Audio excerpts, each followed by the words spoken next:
And welcome back to MD Global Muscle here at the All Rise Music Studio with me, your host, Giles Thomas. I'm joined all the way from somewhere in America, because I completely forgot, Alex Cambronero. How you doing? Alex, first of all, is that your shoe room you're in? Yeah, this is my shoe room, an official one. You're not in a store, you're actually, these are all yours, you own them. Yeah, this is my shoe room, and yeah, it's not a store. I set it up like one, but it's not. You can tell that it's not a store when you're going down there. Oh my God, this man is obsessed. Those are boxes. So what's the obsession with shoes there? I don't understand. Tell me why. Well, it started because of bodybuilding. You kind of like buy one shoe and then another one. And because of the way the sport is that you don't damage your shoes. Mm-hmm. In the lapse of 2 years, I'll probably have 12 to 20 pairs that it doesn't get bad. You just stay the same. So, and then I started going with companies that had clothing and stuff like that. Yeah. And they have different colors. So I tried to match the colors of every shirt they gave me, and so I started buying shoes for this color because I have that problem. I have to match the colors. Okay. I have to get the order, so it was hard for me. And the other way was buying different, like match everything they threw it to me.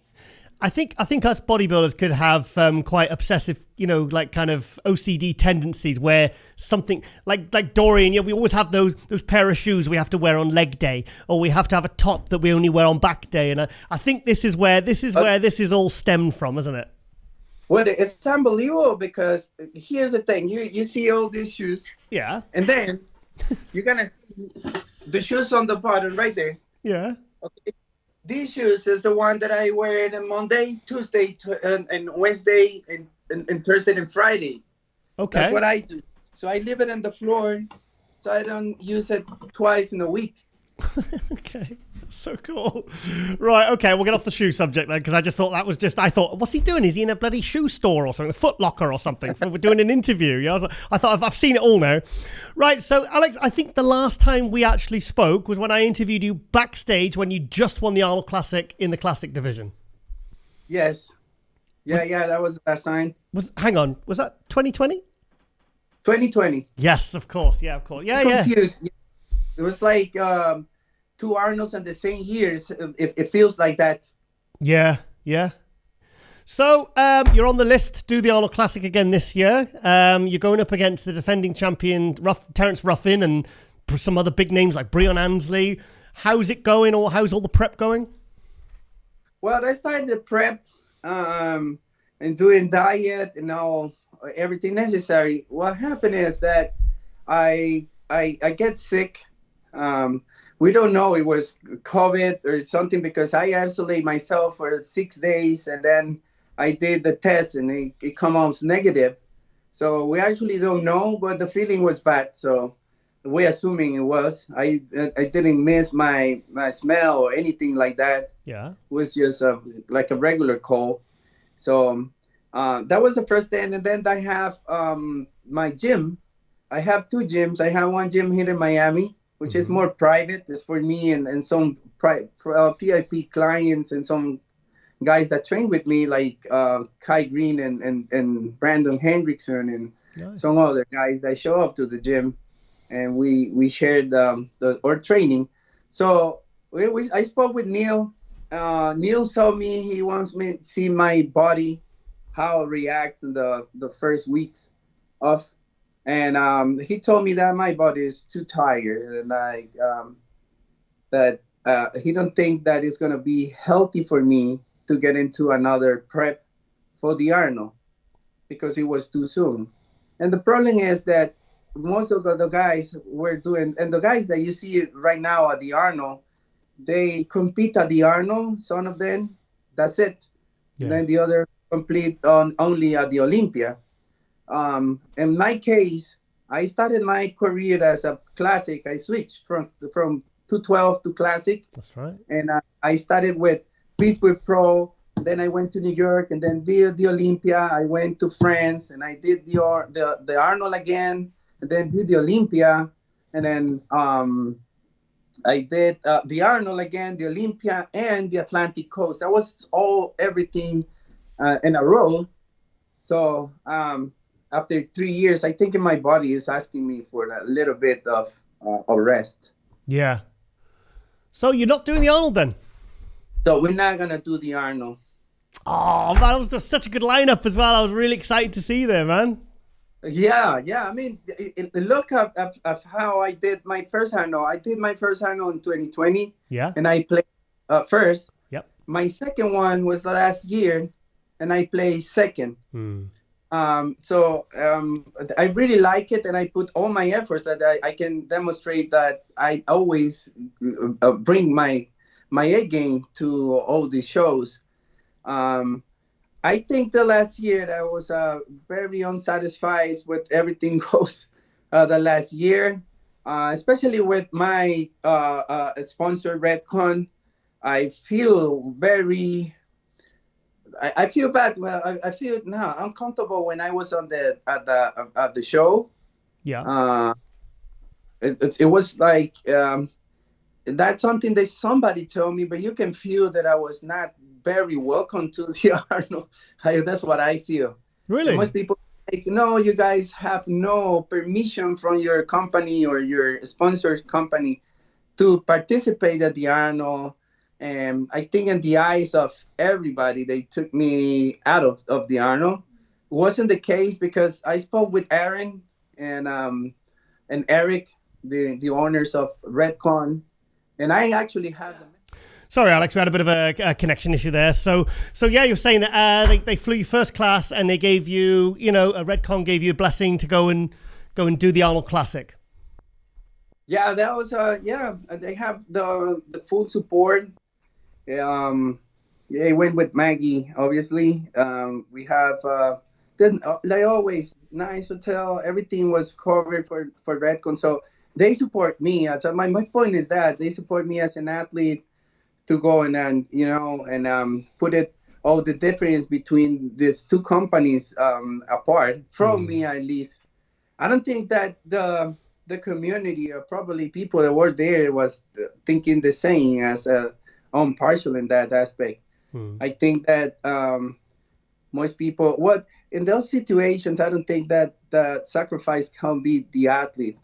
We own everything. We own the companies that sponsor us. We own the championship that we compete on.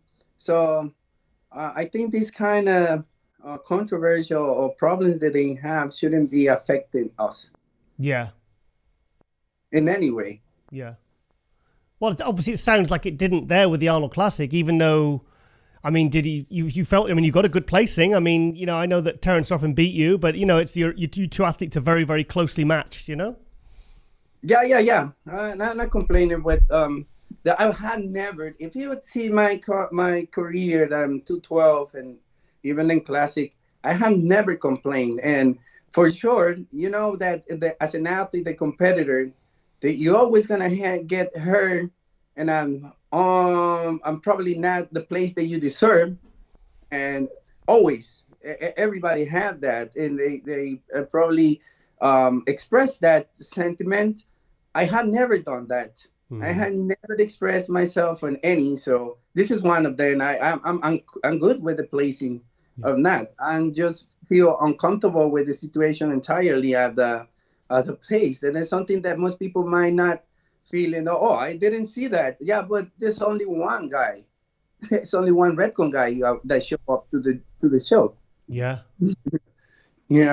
So it was a little bit uncomfortable, but no, the placing. I'm not completely in favor of what things goes in other areas. Yes, but I think in my it was okay. Yeah. So you said you got two gyms, one in Miami, Florida, correct? Where's the other one? We just opened one in Costa Rica. Oh wow! Which is it's a public with membership. Okay. It's a complete. It is almost the same, the one that I have in Miami. Yeah. It's the same decoration, the same machines, colors, everything is the same. Just a little bit bigger, obviously, because it's a membership gym, and so it takes different things like locker rooms and all the stuff that I don't have here in Miami. It's a regular restaurant, but it's a complete gym. This is the second one. The name is Pro Level Gym. Nice. Cool. So Neil Hill, your coach, you've been with Neil for several years now. He's still in Florida, correct? Or has he moved to Vegas? Yeah, he moved to Vegas. Yeah. Are you just never tempted to just do what everybody else is doing and just move to Vegas? Look, I think this is smart people. I think they are very smart. They're probably smarter than me, so they pick the Vegas, right? But there's a lot of smarter people in the entire United States moving to Florida and Texas. So I don't know what the hell people are moving to Vegas. Yeah. There's no comparison. Well, probably Vegas ocean and beaches are better than the one in Florida, maybe. Vegas. Hang on a minute, that's it. It's inland, isn't it? Huh? Vegas is inland. That's my point. Oh. It's a freaking thing. Vegas over Florida. Right. Okay, I get you. He got me there. Oh, fantastic. So, yeah, because, I mean, the thing is, it just seems like just everyone is Vegas, I think, obviously, the Dragon's Lair and everything else. And how often do you get out to Vegas, then, to see Neil? Because I know Neil likes to be very hands-on. He likes to train with it. He's like Milos. He likes to train with them, see you for a few days. How often do you get to catch up with Neil? Oh, for now, Neil's been coming to Florida.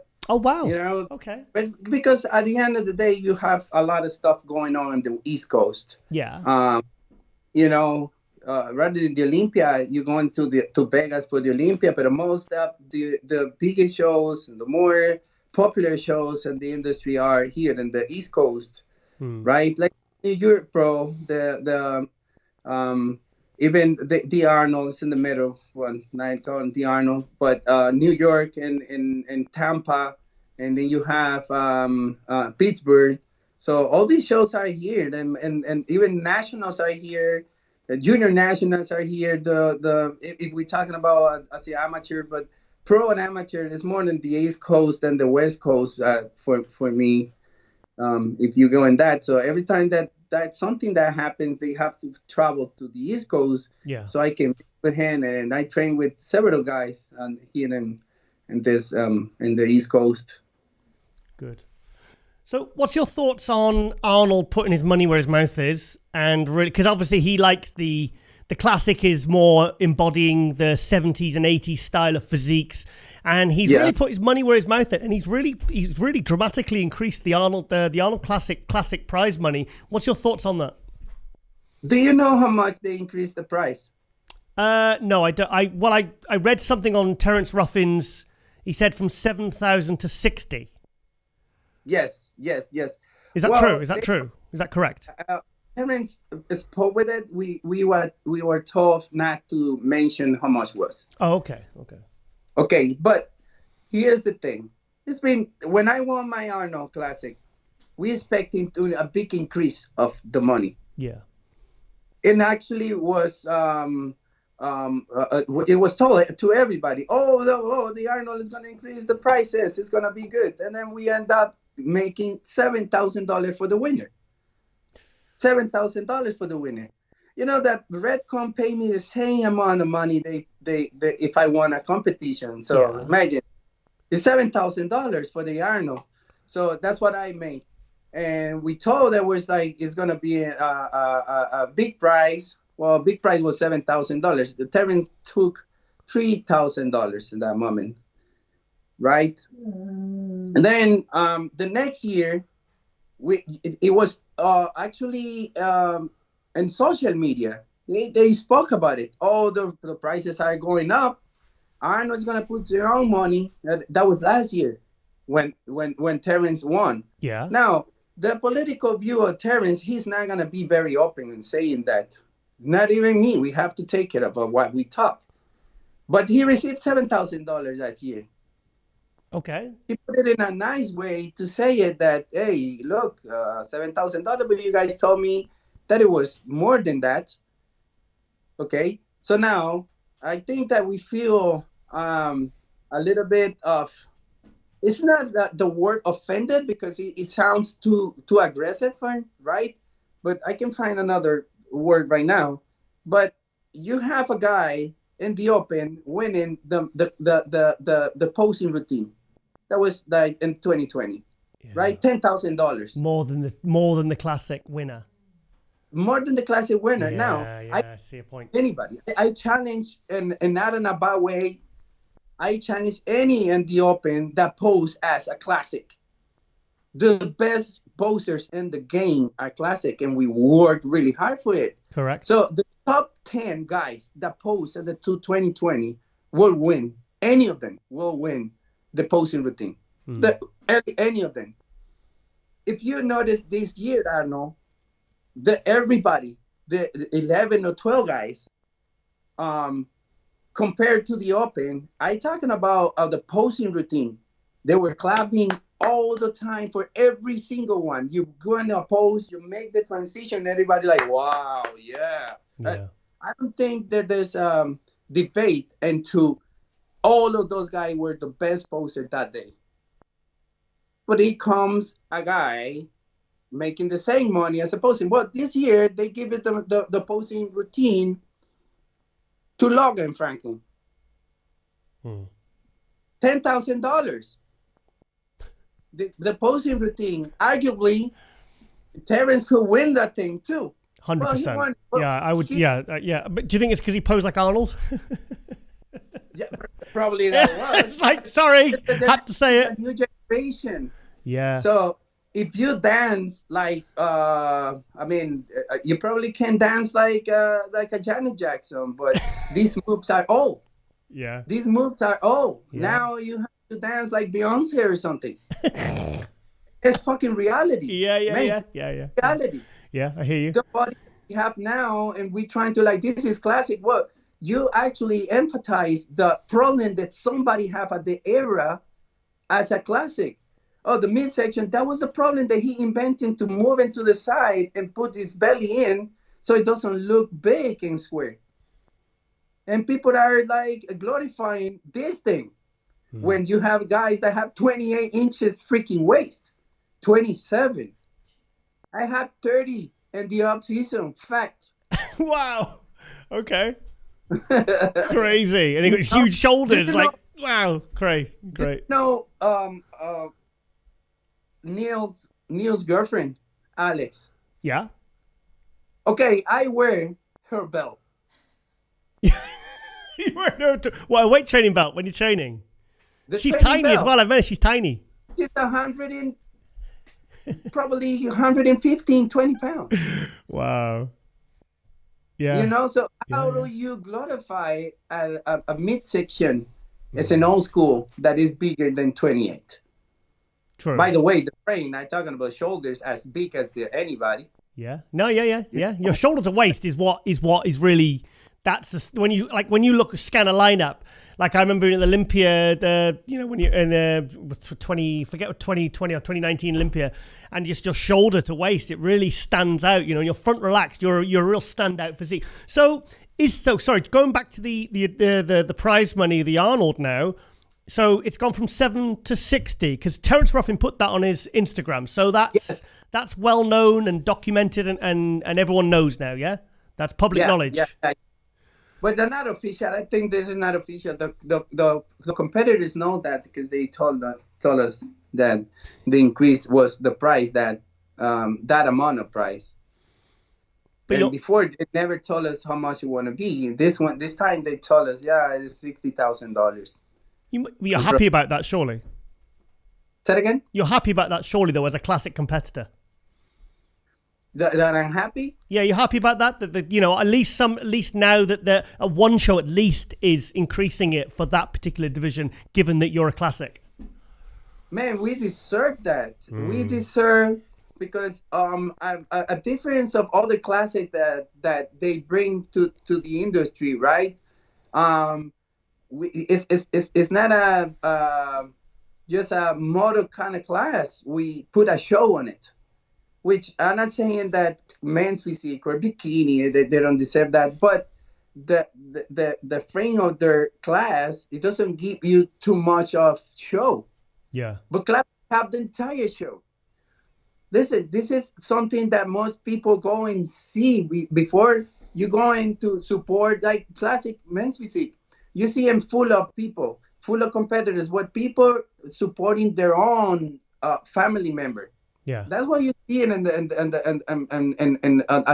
no fans, but family members, just like bikini. As soon bikini goes off, the entire audience goes. There's 10 people or your family, isn't it? Am I wrong on that? Right? But when you go and talk to classic, it's not about the family. People want those guys to pose. Yeah.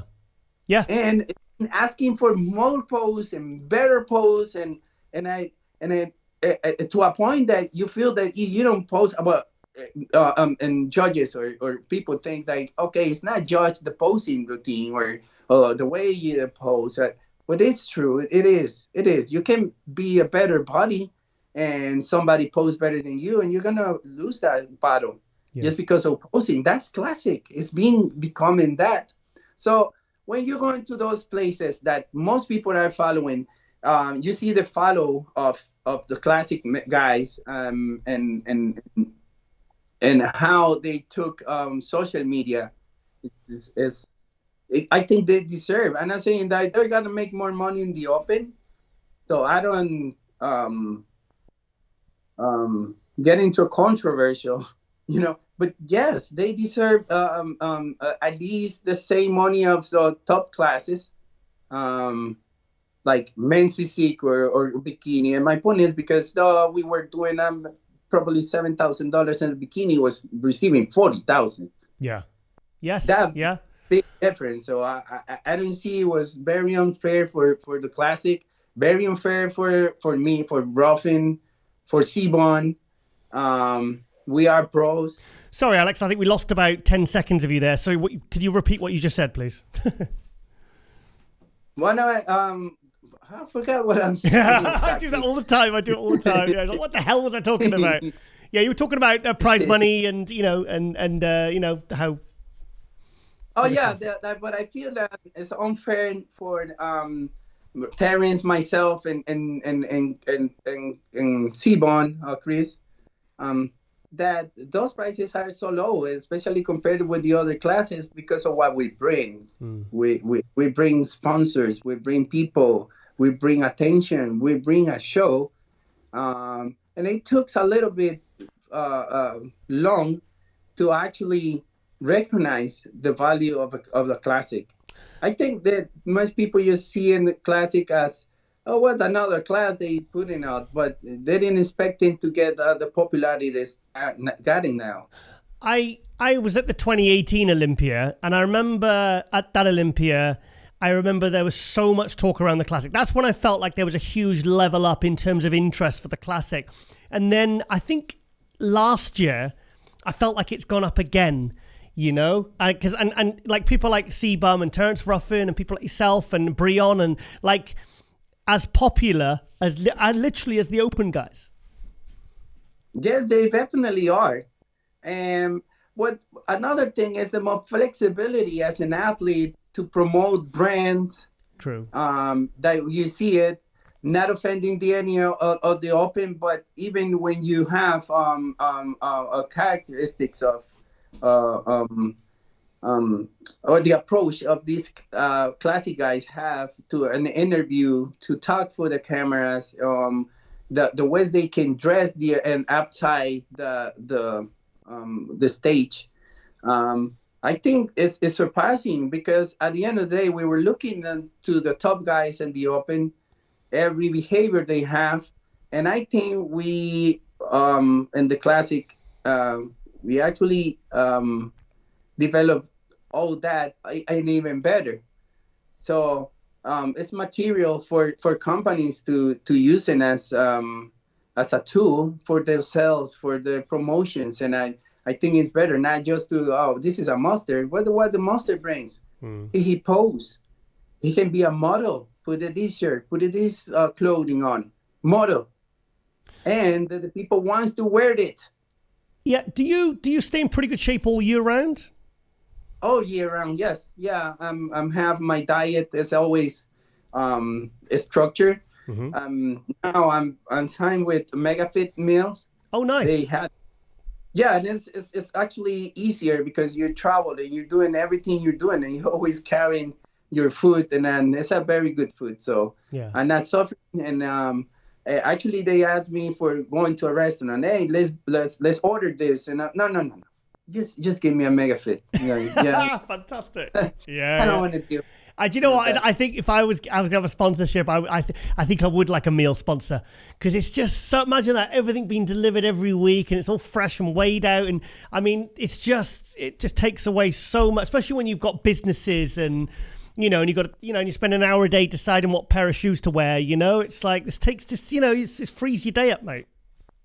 It's great, and it's super great because actually Maggie, my wife, used to cook for me all the time. So I don't let anybody, or I don't eat anything out of my house or Maggie prepare.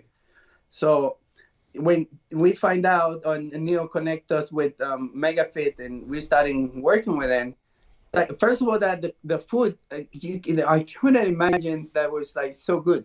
Really? Really? It is.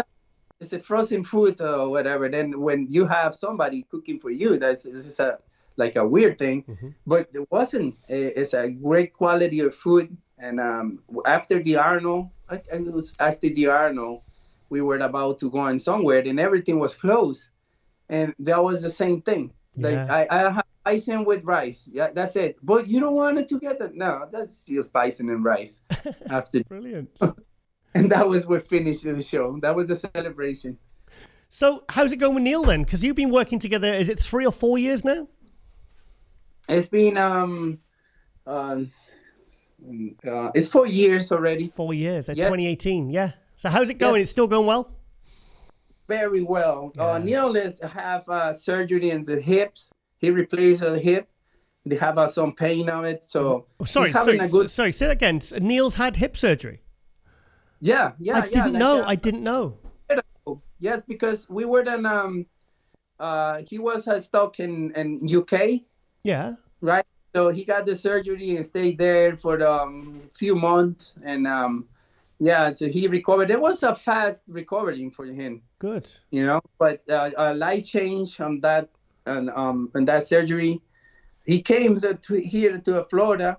We see him and stay with Brandon and I. We train at my gym, and then he going back to Vegas. But now he's in Dubai, working with some guys that he has over there. But Neil is doing very well, and actually Neil is my best friend. It's the closest person that I have. I think that everything that I do it with Neil and my wife. This is like my team, and they support me in every stupidity or good thing that I'm doing. Well, they don't let me to do any stupidity. Neil. Yeah, I know. Well, I've known Neil since, because obviously me, him, and Flex all from Wales. I've known Neil since 1994. Wow. Yeah, when he was a classic. No, because I was judging a show that he won the overall at in Wales. It was called the Maxx Classic, and he was a middleweight that won the overall. And do you know a funny story though? I saw a version of Neil 6 weeks before he did the 2002 British Grand Prix, and I tell you what, if he'd have brought that to the stage, because he came in, he looked good at the Grand Prix, but it was before the 212 and 202, so this was why that category was brought in, because these guys weren't getting looked at, But I saw Neil 6 weeks out, it was at the British finals, and he showed me in his hotel room, and he said, "What do you think?" And I tell you what, I always wish he brought that version of that physique to the stage, because he was so good, he was so impressive. Yeah, it was a very classic body. Yeah. You can tell that his body was a reflection of what he had from his athletes now. Yes. We probably had that condition and that flow of the body. I see his body, and it's like a creation of what he used to bring, and I see it myself. Great poser as well. Absolutely fantastic poser. Yes, they have a really, really nice way to make the transition and stuff. I learned from him. Yeah. I'm not that good dancer as he is, as a poser. Yeah. But yeah, I try to make use of the moves and like that because he's very. And you don't think that Neil, you see Neil talking to you and walking, that you're never gonna think that he can move the hands some way like that. But I saw him compete many, many times in Wales. I judged him at that show, and it was a middleweight winning the overall, which is unusual because the guy that won the supers was bloody huge. He was, you know. So it was, and I photographed him backstage, his conditioning and everything. He's very much like a British Welsh Lee Labrada. Yeah. He was. I just wish the 202 or 212 been around then, because he probably would have been he absolutely would have been one of the top guys. So please tell me, have you ever been to his gym in Tenby? Where? Have you ever been to the original, I don't want to call it the Dragon's Lair, the original Neil Hill gym in Tenby, underneath the library, under the underground? Have you ever been there? No, I had never. Oh, mate, if you ever get the chance, it's an experience. Yeah. I'm gonna do a tour with Neil probably in this year after he came back from Dubai. Yeah. He was telling me, thank you for UK, but the situation there is in the UK and those places. So he's a little bit worried about the state, get stuck in somewhere. And but that's just something that we were planning since 2019 after we did the Italian Yamamoto Pro. Okay. We were like invited for some places, and then he was like, "Well, okay, we can do this thing," and we will be able to do it, but definitely we're going to do it as soon as we can. And if you go to the gym, just say to Neil when you walk in, "Neil, where's the toilet?" And wait for his response. Because I said that to him, and he says, "There it is." I said, "Well, that's outside." And he said, "Yeah, under the stairs." He said, "That's where you go to the toilet." And he was being deadly serious. I was like, I thought he was joking. I was like, where's the toilet? Where's the toilet? Where's the door? I don't see any doors. And he said, well, it's out there on the leaves. I was like, you animal. But do you know what? I've had some great workouts in that gym. I tell you what. And it makes Temple Gym look like the Ritz. Seriously. No, definitely. Like the Hilton, mate, honestly. Yeah. Yeah. So, that's cool. Well, so what's the plan now for 2022, mate? You, what's next for you?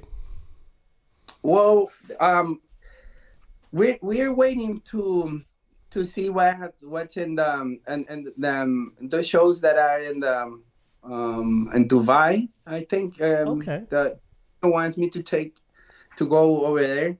But you're just waiting for they don't have a date yet. They promote the show that it's coming. They don't have exactly date. So we're gonna wait until they have a specific date and then take a decision to do it. Okay. We were thinking about New York or something like that. But the main purpose of now, as Neil told me, is to rest and just doing the Olympia. I have never done. Do you remember that I used to compete at the 212, and I did 3 Olympias as a 212, and I won 4 or 5 shows at the 212. God, you know what? That feels like another lifetime ago. It's like you've done so much the classic and you've been so successful. It's almost like we've all completely forgotten that you were a 212 and a successful 212. Yeah, and most people don't even remember that. I crazy. In top 10 as a 212. And probably I always place in the 1 or 2. Yeah. I mean, every show. Yeah, you were. That yeah. The No, 212 on the Olympia, right? By that time, after 212, before even getting to the classic, I did, for example, shows. I did Puerto Rico Pro, and I did Tampa Pro, Toronto Pro. And then I did the Olympia the same year. But it takes a lot, and you get very tired, especially when you're doing well, that you did everything perfect. So it's going to take away a lot of energy from you. I won the Puerto Rico, I won Toronto, and I placed 9th at the Olympia. And then I did it again the next year. What was that? I won Texas Pro. I think it was Texas Pro. And I did another show in Chicago that I placed second. And then I did the Olympia. Wow. So it was always like that. My transition to classic, and it was the same thing. Three shows. Yeah. So I never had the opportunity to, like most of the guys that just get the entire year and prepare, rest, off season, and prepare for the Olympia. I had never had that opportunity. Wow. God, actually, it's mind-boggling how many shows you've actually won. You know, you've been so successful. It's amazing. Amazing. Well, I think the rest is, I mean, Neil's he's smart. If he says take rest, you know, then you need to do it. And it's like, you know, when the time's to put your pedal to the metal, then you just go for it like you always have, like for the last 4 years, I'm sure. So, yeah, be interesting to see, mate. Interesting to see. So, and yeah, be interesting to see this new show in Dubai as well. That'd be cool. So. Yeah. Just wait for the date, and that's just me. I don't think the Neil is as excited for me to do it, because I always push. Like, look, this year, last year, I did my first show, right? We finished the Olympia, and then we started getting ready for the Arnold. But at the same time that we were ready for the Arnold, I was building my gym in Miami. Wow. Complete renovation of the gym. I changed. Look, we took the Olympia machines that we use at the backstage. All these machines were selling to me.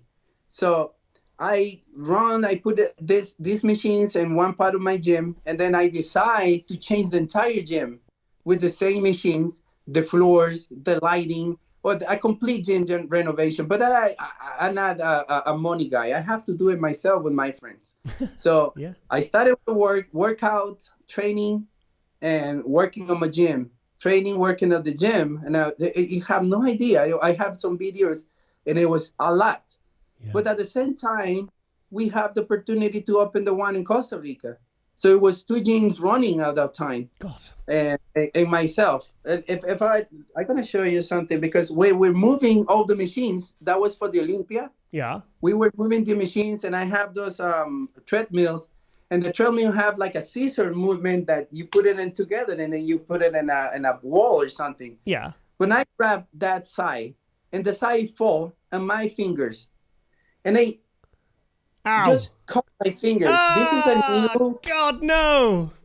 This is just getting better from shit. That time. So we were in a warehouse by ourselves, Mike and I. Yeah. And I have to put that thing, even with the pain and everything, after the I suffering when I got better. Yeah. Okay, we still have to put this thing in the truck. Yeah. And send it to Costa Rica. So we did that. My lower back was very, very hurt. So I started working out, and I pulled my back. It was really bad, like the way that my friend and Maggie have to carry me to the car. And then I have all those MRIs and those things. I have not damaged anything. Yeah. But the inflammation, the pain was terrible. And that was, listen, I got a pull in my hamstring 4 weeks of the Arnold. With Kamal El Gandhi. We were training hamstring, and I pulled my hamstring. It was, right? I get better than that. And 2 weeks before, I had pulled my back. Oh, my God. Wow. And that was all because of the stress of moving stuff, little stuff. The floor, and my back was hurt. Yeah. And I started training. I'm probably left in some ways, and I pull it. So the stress that I received for this Arnold and the Olympia, because we built 2 gyms at the time. We did 2 competitions, actually 3, because after the Olympia, I went to, I never canceled any of guest posing that I have or expos. I had never canceled anything. Mm-hmm. I went to Mexico. I went to, by the way, and the process, I was promoting, because I own a show in Latin America. Okay. Latin America is a pro qualifier. Okay. So I did the two gyms and a pro qualified show during the prep for the Arnold and the Olympia. Oh my God, mate! I think Like- Neil's right. I think you need to take a rest and just regroup a little bit and then get ready for 2022. Wow, Yeah, fantastic! That's what Neil find out, because mentally, physically, it was a very, very challenging. I still have some challenge with the opening of the gym over there in Costa Rica. Mm-hmm. That's we did all this stuff during the pandemic. Yes. The challenge all the time over there, and it was challenged over here. And what people probably they don't think about at the Arnold, my first Arnold, the 2020 Arnold, it was that we were in the middle of the pandemic, and we were training and we were dieting, but as a the level that we get this thing, and we didn't even know that we were competing. And then the day of the show, like the day before of the show at the Arnold, we were telling, we don't know that we want to compete. I was there, mate. I was there, and it was really touch and go, wasn't it? Yes, and you know that your stomach doesn't react well to that. Yes. I'll not be able to do it, and it was a stress that you try not to think about. But you have your excitement to doing the show and the nervous to not doing the show, and it was a play, so it was an emotional and a stressful for me. And then winning is very nice to celebrate and stuff, but it's still been very stressful because you have to deal with everybody in a good way, but still this is work. And then the sadness to be hiding in your house and after you winning something like that, and not that the chance to express it is so frustrating. That's exactly what Kamal said when he won the Olympia. He said he won the Olympia and then basically he couldn't go anywhere whilst he was the Olympia champion. Kamal Ogagni won the 212 Olympia, and he's like, I've just been stuck in my house. He says, and I want to be out there promoting and and just being out there, and sort of enjoying being the champion. He says, but he said that was kind of taken away from me, just like yourself, No, it was taken away from us. Definitely. Definitely. It was invite me to going here and there, and then they cancel. But you lose money, because I thought that you make $7,000 winning the show. That you can make more money outside the show, and that was close for us. The promotion of yourself to build your own company as a person. It was down, especially for me. Because I wasn't very active in social media. I started doing that, and so I getting into the Arnold. I started my social media stuff. It helped me that most people wasn't moving, but still you don't have the same promotion. And most people think that you make the promotions of social media and stuff like that, but when you're a social media guy, it doesn't matter that you show up anywhere. But as a competitors, we have to show places, expos and competition and things like that. So, and that's what we actually love. We don't suffer for in culture, for in history.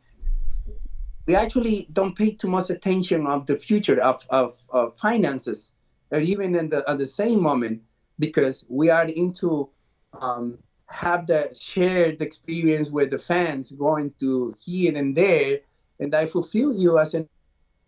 But now you have not taking advantage of any of those.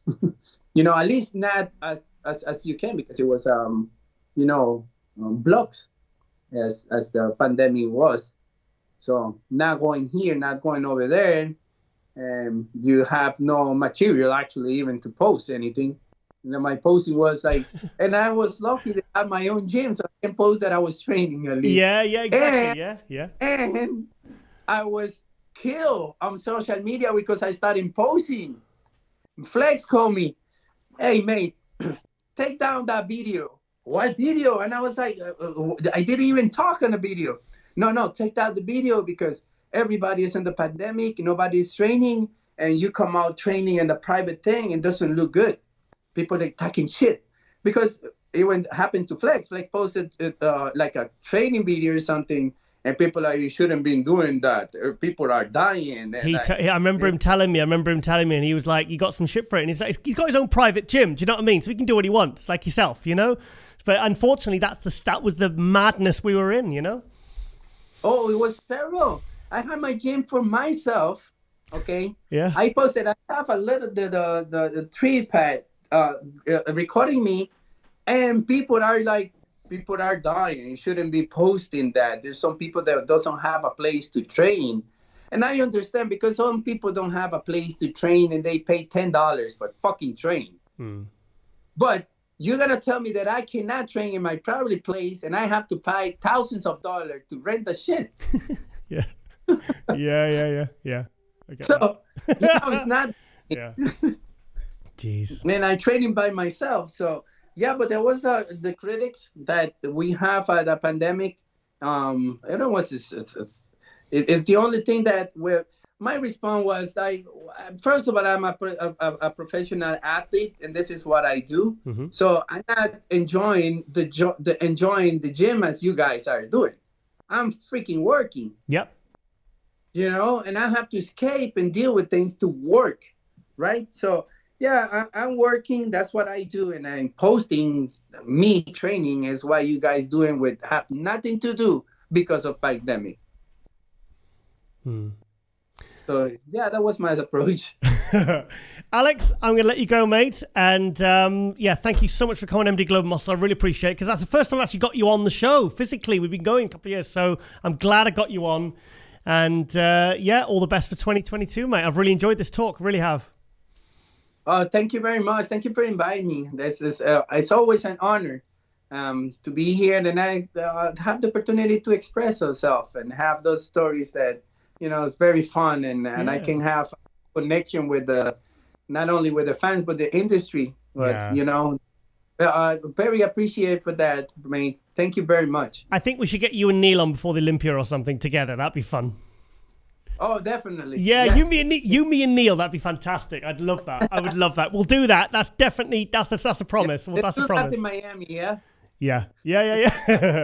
All right, then, mate. Thank you so much, Alex and Alex Cambronero, and thank you for coming to MD Global Muscle. And I'll speak to you very, very soon. Thank you very much. Thank you so much, Alex. Bye. And welcome back to MD Global Muscle here at the Unrise Media Studio with me, your host, Giles Thomas. I'm joined all the way from New York, Maxx Charles. What's up? What's up? God, remember when everyone used to say, what's up? Wasn't that annoying? Max. Good to be on. Yeah, Max, Happy New Year, mate. We haven't spoke for a while. Yeah, I think we did one. I have animals running around, so if you see me look a little bit distracted, that's trying to keep my eyes on them. Yeah, we did one interview. It's like, was it almost like a year ago? Yeah, it was. And do you know what? I was because I spoke to you. Remember, I spoke to you at the Tampa, and I think because it was so noisy in there, I couldn't. And you spoke so quietly, I couldn't get like a really good feel for how we would talk together. You know? Yeah, but you were shaking your head like you were listening to everything I said. Yeah, I had no idea until afterward. You had no clue what I was saying. You were like, yeah. I like to run over kittens. I'm like, yeah, great, yeah. It was so, because that's a default thing. If you can't hear, you just try and wing it, you know. Oh, yeah, just pretend like you're hearing. Yeah. So then, Max, how have you been, mate? Because like I said, we haven't spoken for a year. You're prepping for the Arnold right now. How's things going for you, mate? I've been good. I've been really good, actually. Last year, 2021, I had a little rocky year. I started out pretty good, and then the year didn't really end out too well for me. I've tried a couple of different things, and that didn't work out too good for me as far as my preps. But this year, I have a new mindset. Trying to try some similar stuff that has worked with me in the past, and keep things a little more simple instead of trying to reinvent the wheel. So I'm trying to stay away from all this little complicated stuff that I was trying to see if I, it's the pressure when you're not getting what you want, you always feel the pressure to try something new. Meanwhile, it might not, what you're doing might not be the problem. It probably just be a matter of sticking to it and trying to refine things just a little bit, not trying to do anything too drastic.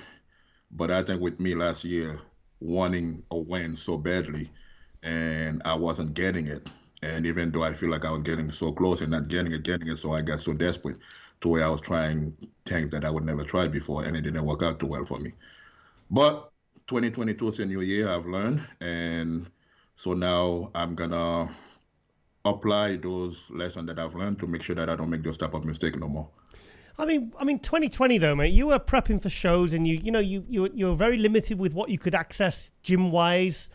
So you're in a much better place now. And I take it you're fully rested from last year.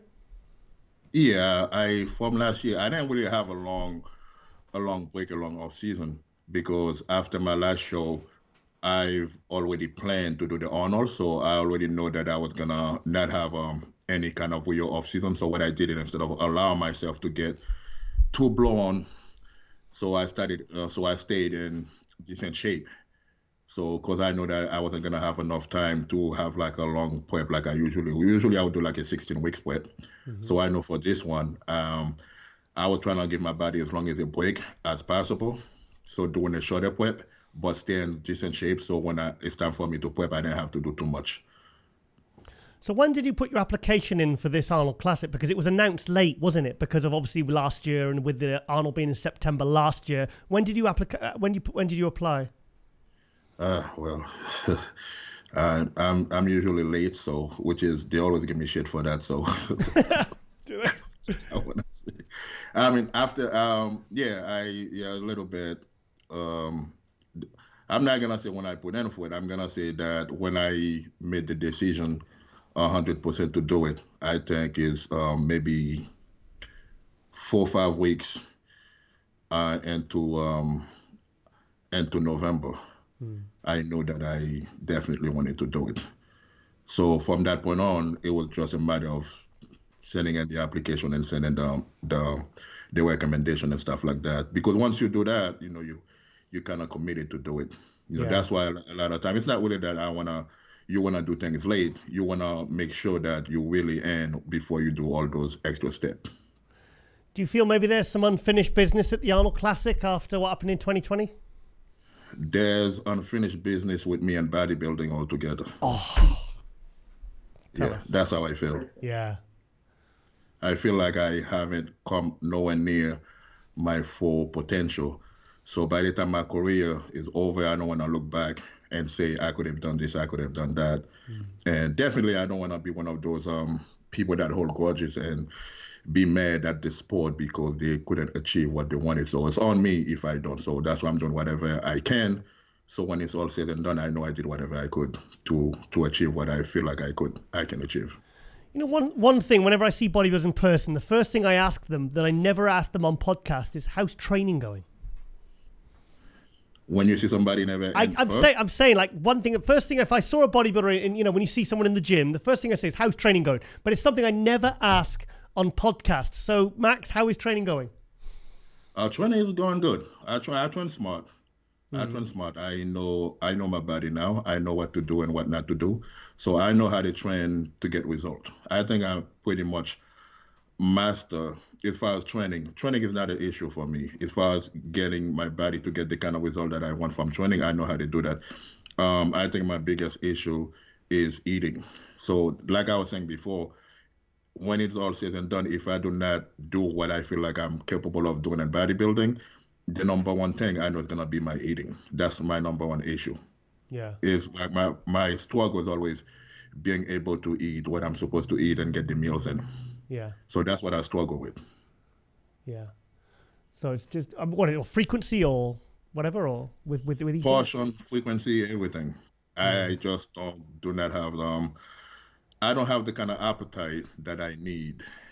That's to be able to eat the amount of protein that I should, the kind of food that especially protein. Protein is a little bit heavier, sit a little bit heavy on your stomach. If I have like one protein meal for some reason, I feel like I cannot eat anything for the rest of the day. Crazy. You know, I'm actually, it's amazing how often I hear that from the top bodybuilders, that it blows my mind that people like yourself say they struggle with eating being as big as you are. Yeah, the eating is number one, because training is just like second nature. You can go in the gym and bust some weight. That's not hard. The eating that's the struggle. That's like nearly 24/7.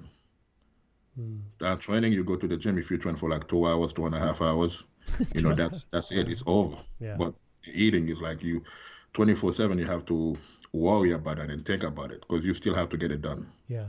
That's where most of the stress comes from, the eating part. Like with me, like sometimes I'm in a bad mood because I feel like I'm not getting enough meals in, and I know I'm supposed to, so it put me in a bad mood.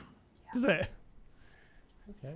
Yeah. So, I mean, who are you working with now? Because you used to be working with Milos, and then who are you working with now? Right now I'm working with Dennis Wolf. Dennis Wolf. Yeah, Dennis Wolf. Wow, how did that? A lot of people don't even know that he actually coached. Yeah, he does. Yeah, he does, and I'm working with him. Yeah. So how did that come around?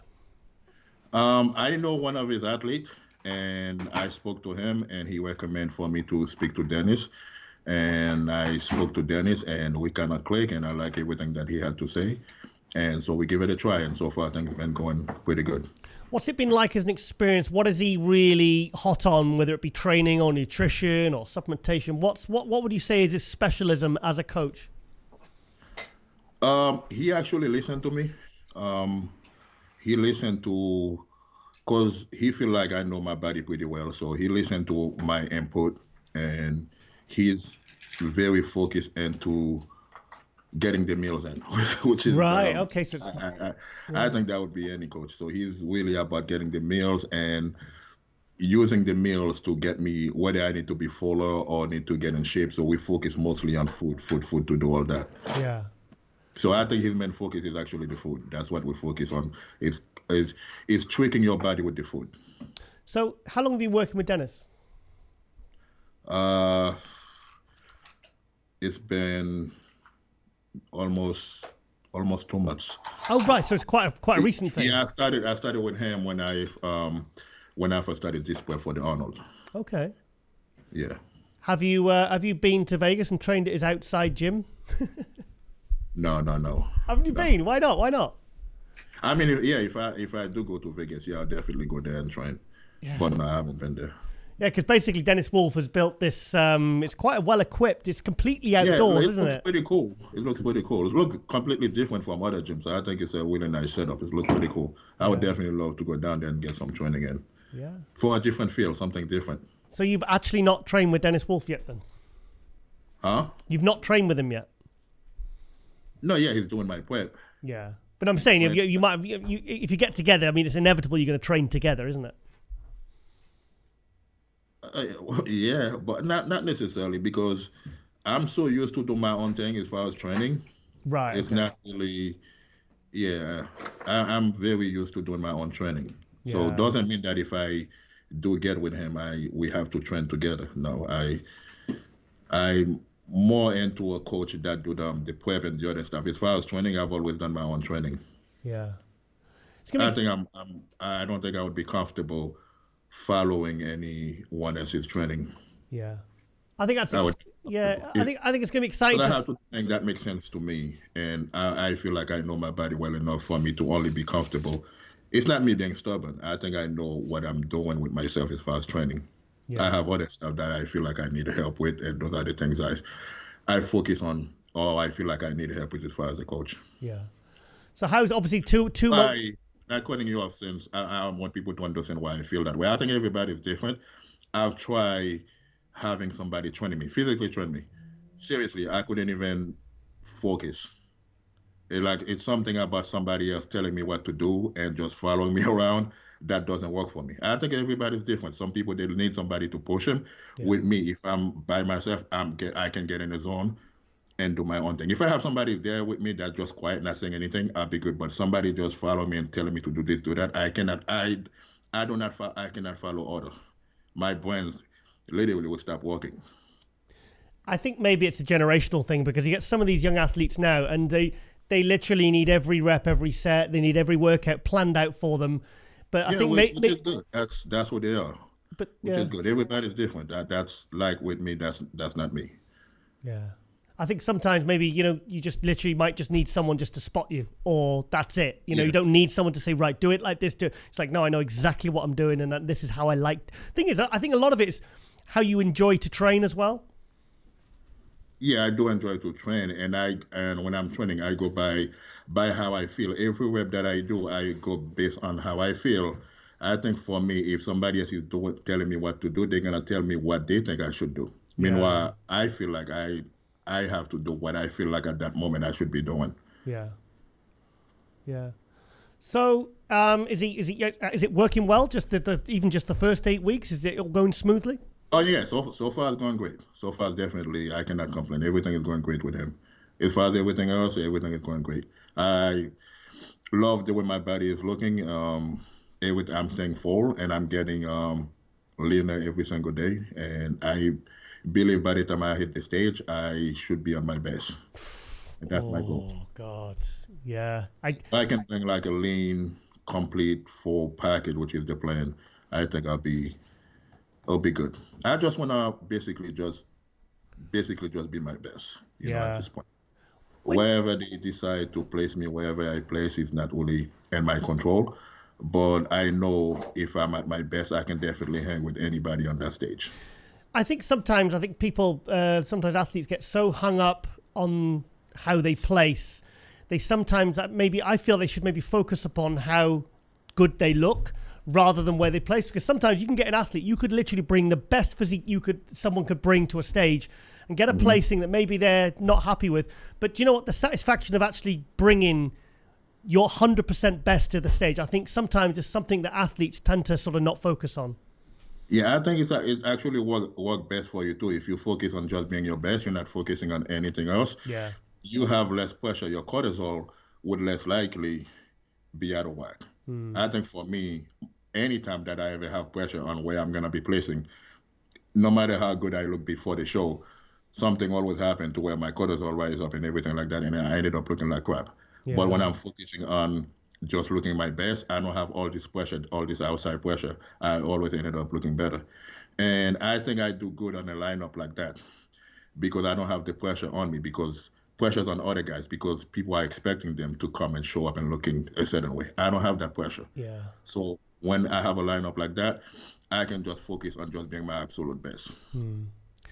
I remember speaking to Chris Aceto and Shawn Rhoden, and he said the whole goal for that 2018 Olympia when he won it was stay in your own lane. Don't focus what other people are doing. You know what I mean? Just literally put your blinkers on and just literally on each day that's in front of you, just do what you need to do and don't worry about anything else. Yeah, you can't worry about the next guy, because how is that gonna, what is that gonna do for you? Because regardless, whatever he's doing, you still have to do what you have to do. Yeah. It's not gonna change anything unless you need somebody to look a certain way for you to push yourself. If I see this guy looking crazy, does that mean now I can push myself? So that means if he look like crap, then I'm not gonna push myself. Whatever he's looking like or whatever he's doing, it's not gonna change whatever I need to do for myself to be my best. So that's why I always tell people, like, just focus on yourself. Don't bring all this extra unnecessary stress on your life. So how's your physique? Maybe have you made any improvements that you wanted to make over last year when you looked at the pictures and the videos? Has your physique changed in any way? I felt like even last year, even though my placing got really bad towards the end, I felt like before that happened, for the first 2 or 3 shows that I did in the beginning of the year, you could see I made some really good progress from the year before that. Yeah. It's just a matter of me being able to keep going down that path. I was not able to do that, so I lost some of that progress, but it was already made. So what I had to do this year is kind of go back to what I was doing when I had those progress and build up on that. So I felt like in the first 2 shows that I did, 2-3 shows that I did in the beginning of last year, you could really see like a big change on my legs and the way my physique looked. So I lost most of that by the end of the year, and I know I lost it.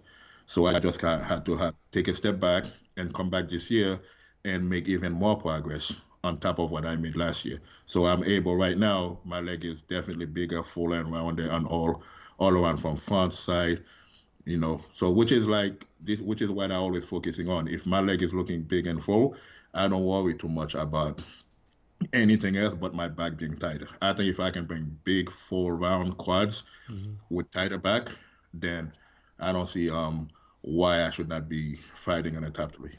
I've always thought your legs were good, actually, because you've got very small joints. It reminds me of Vince Taylor, the small wrists, the small knees, and everything just makes... Shape. Yeah, the shape's good. I think the shape's good. But I have such wide shoulders, wide clavicles, that it's take away from that. Yeah. So in order for me to match the top, I have to keep bringing them up, which is I'm okay with because it just gives me something to work towards.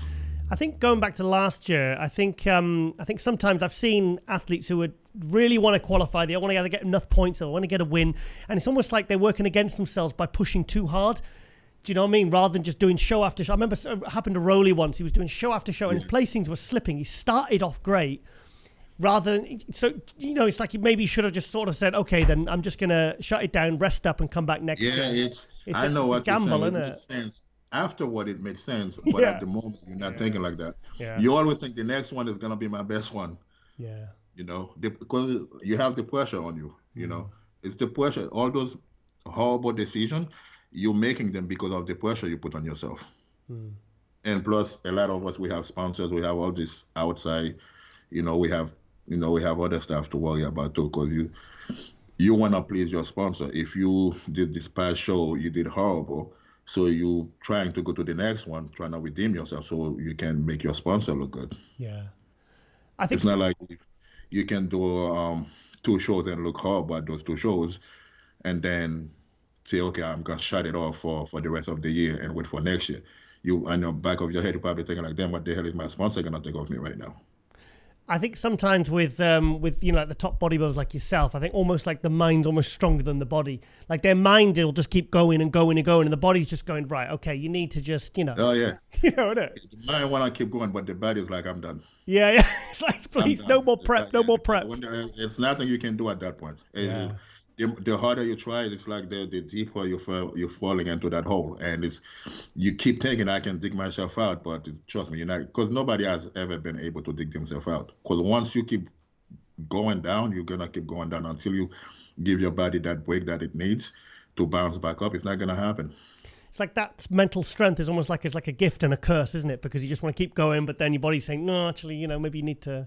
But like you said, it makes sense afterwards when you're looking back and you're reflecting, Yeah, I mean, it happens to me so many years by now. I think I thought I would have learned by now, because 2016, it's like the same thing. I started out so strong the beginning of the year. I did like 3 shows, and 2 of them was probably my all-time best. 2017, I got third at the Arnold, and I was so good at that show. Yeah. By the end of the year, I freaking probably looked the worst I ever looked. Went for the best of the worst. Yeah, exactly, because I got third and I got second, so I'm still not first. So I'm still looking for that first place. By chasing that first place, you keep going down and down. By the time I got to the Olympia, whatever I do to get myself to what I was in the beginning, I couldn't do it. My body just wouldn't hold up. Thing is, we've got this new point system now as well. Not new, but it's like now it's almost encouraging competitors to just keep competing, trying to rack up more points. Which is what I did that year. And I made it to the Olympia, but I would have been way better off if I had shut it down. And I think I did the same thing the following year. Yeah. So you never learn. That's why I said you think I would have learned by now, but you always think the next one is going to be the better one. This time it's going to be different. Yeah. Okay. This time I know better. This is going to sound like a complete contradiction about what I've just said, but please tell me you're doing the Boston Pro. So just so you know, this year, if you see me do 1 show and then shut it down, I finally learned. You learned. Great. So please tell me you're doing the Boston Pro. She says yes. Yeah, see, you already signing me up for extra shows. Yeah, I've handed in your contract for you, mate. I forged your signature. I'm definitely doing the Boston show. Good. And probably New York Pro too, because I want that New York ring so badly. Oh, yeah, of course. Yeah, because New York. I want that New York ring. Yeah, I think there's unfinished business at New York as well. Yes. Yeah. Yeah, there's so many titles and rings that I want. Well, I think, I think sometimes, like going back to Dennis Wolf, I think even just the fact of working with someone new can give a kind of a renewed vigor, because you're coming at it from a different angle. You kind of come in with a different approach, and I think sometimes that can generate like a natural enthusiasm just for the fact that it's new and it's exciting. And you like, imagine if you bring your absolute best ever to the Arnold from working with Dennis. Imagine if it really clicks. Working with Dennis is great, because I know what my issue is, and with Dennis is just like laser focus. Yeah. He listens to me, but he just keep repeating the same thing. I can complain about how much I cannot get the meals in, and his thing is like, yeah, just get the meals in, just get the meals in. So I was like, okay, I have to get the meals in, because he's not really entertaining the idea of me not getting the meals in. Yeah. Because a lot of time you were hoping that the coach can work with you. I can only get 4 meals in. Be like, okay, try and get 4 meals in. But now him, it's like, now you got to get 6 meals in. Get 6 meals in. You cannot shortcut. There's no shortcut to anything. Does he make you send him pictures of your empty plate 6 times a day? No. What? That would be too easy. I'll just empty out the plate and just send him a picture of it.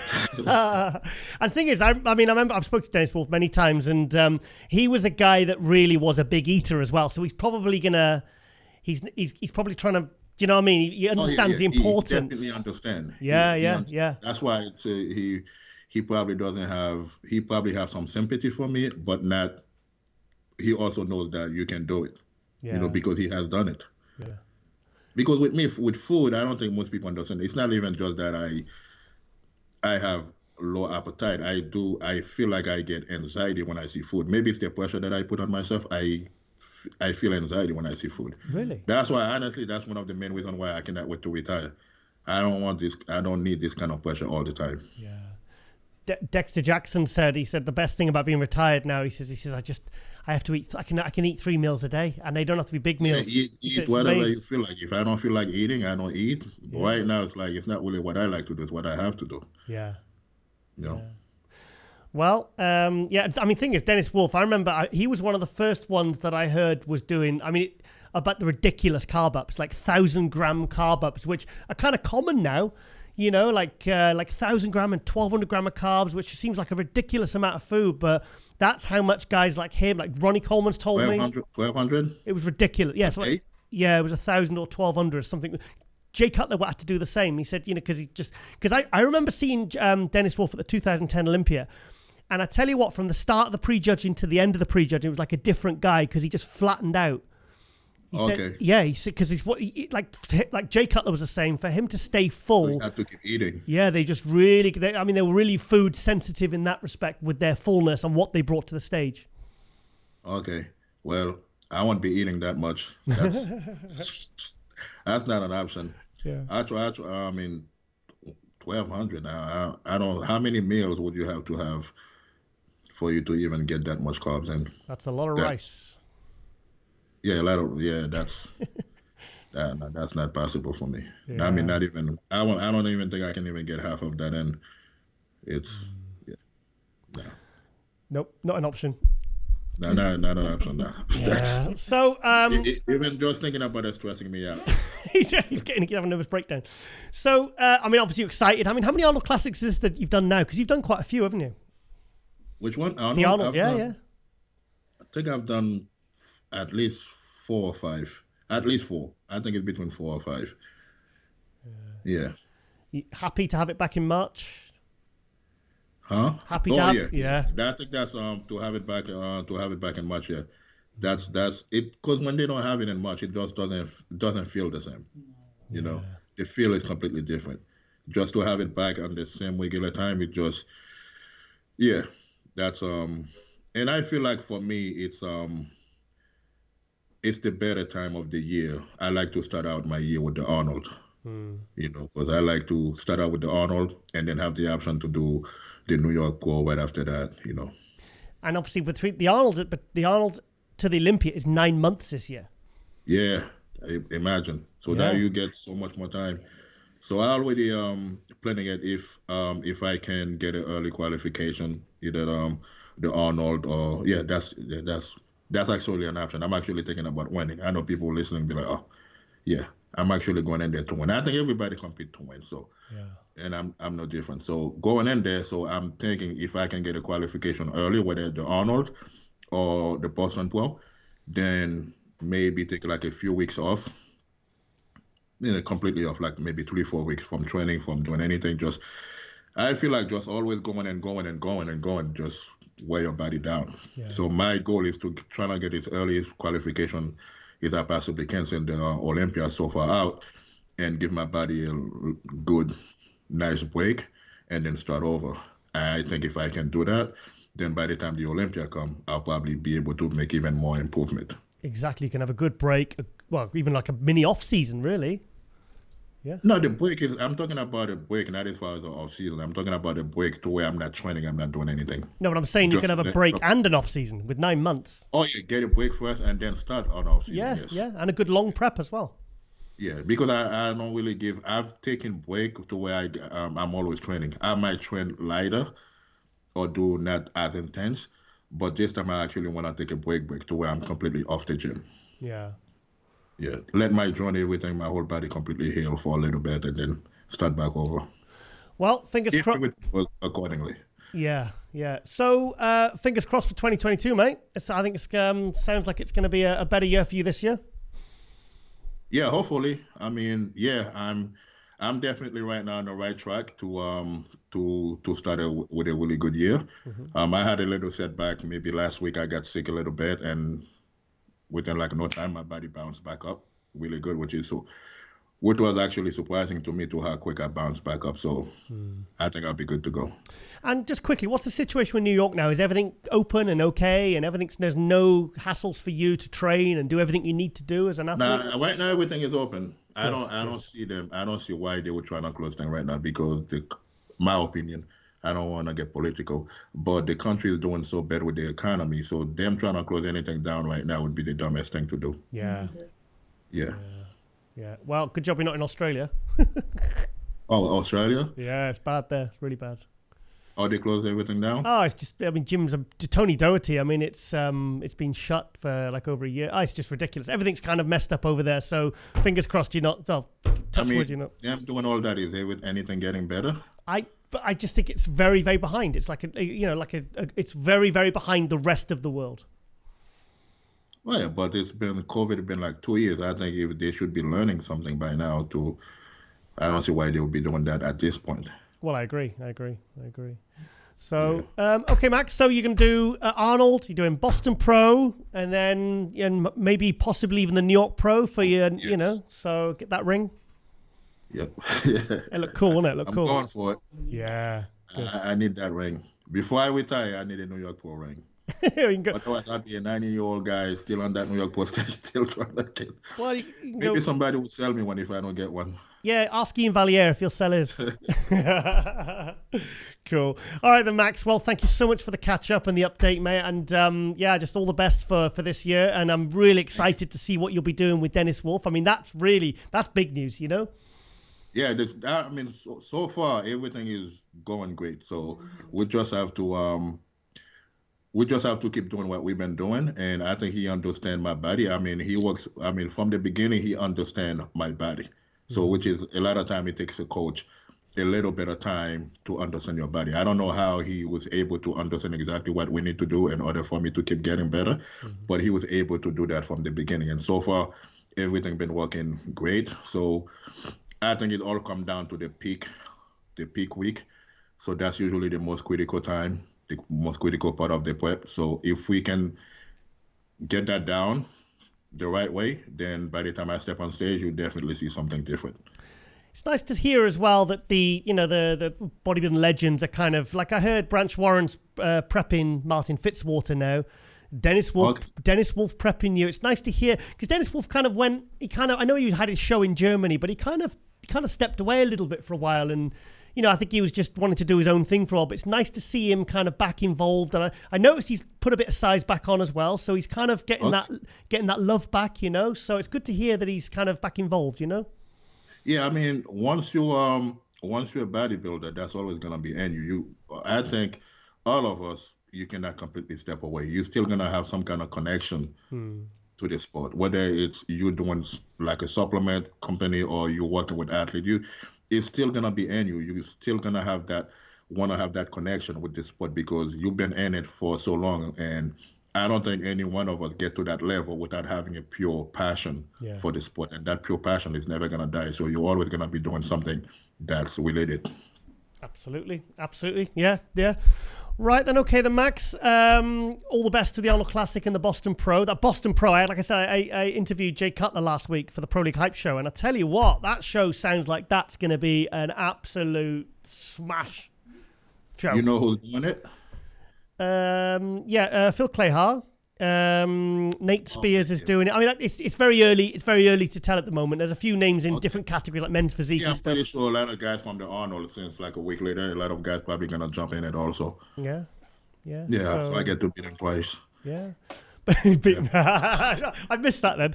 And also, they're doing a good job of promoting it as well. The who? The promoters are doing a really good job of promoting it. I mean, they're really hot on it. They started early promoting it and pushing it. So yeah. Good to see you supporting these events as well, because again, they need the support from the athletes as well as everybody else. So it's good because at this time right now, everything is not easy. So when you have promoters that's really keeping their show going, so us the athletes, we have to appreciate that and also support them. Yeah, absolutely. Yeah. All right, then, Max, I'll let you enjoy the rest of your Sunday, mate, and thank you so much once again for coming on MD Global Muscle. I really appreciate it. Thank you for having me, man. Good talking. Yeah, thank you, Max. Be good. Bye-bye.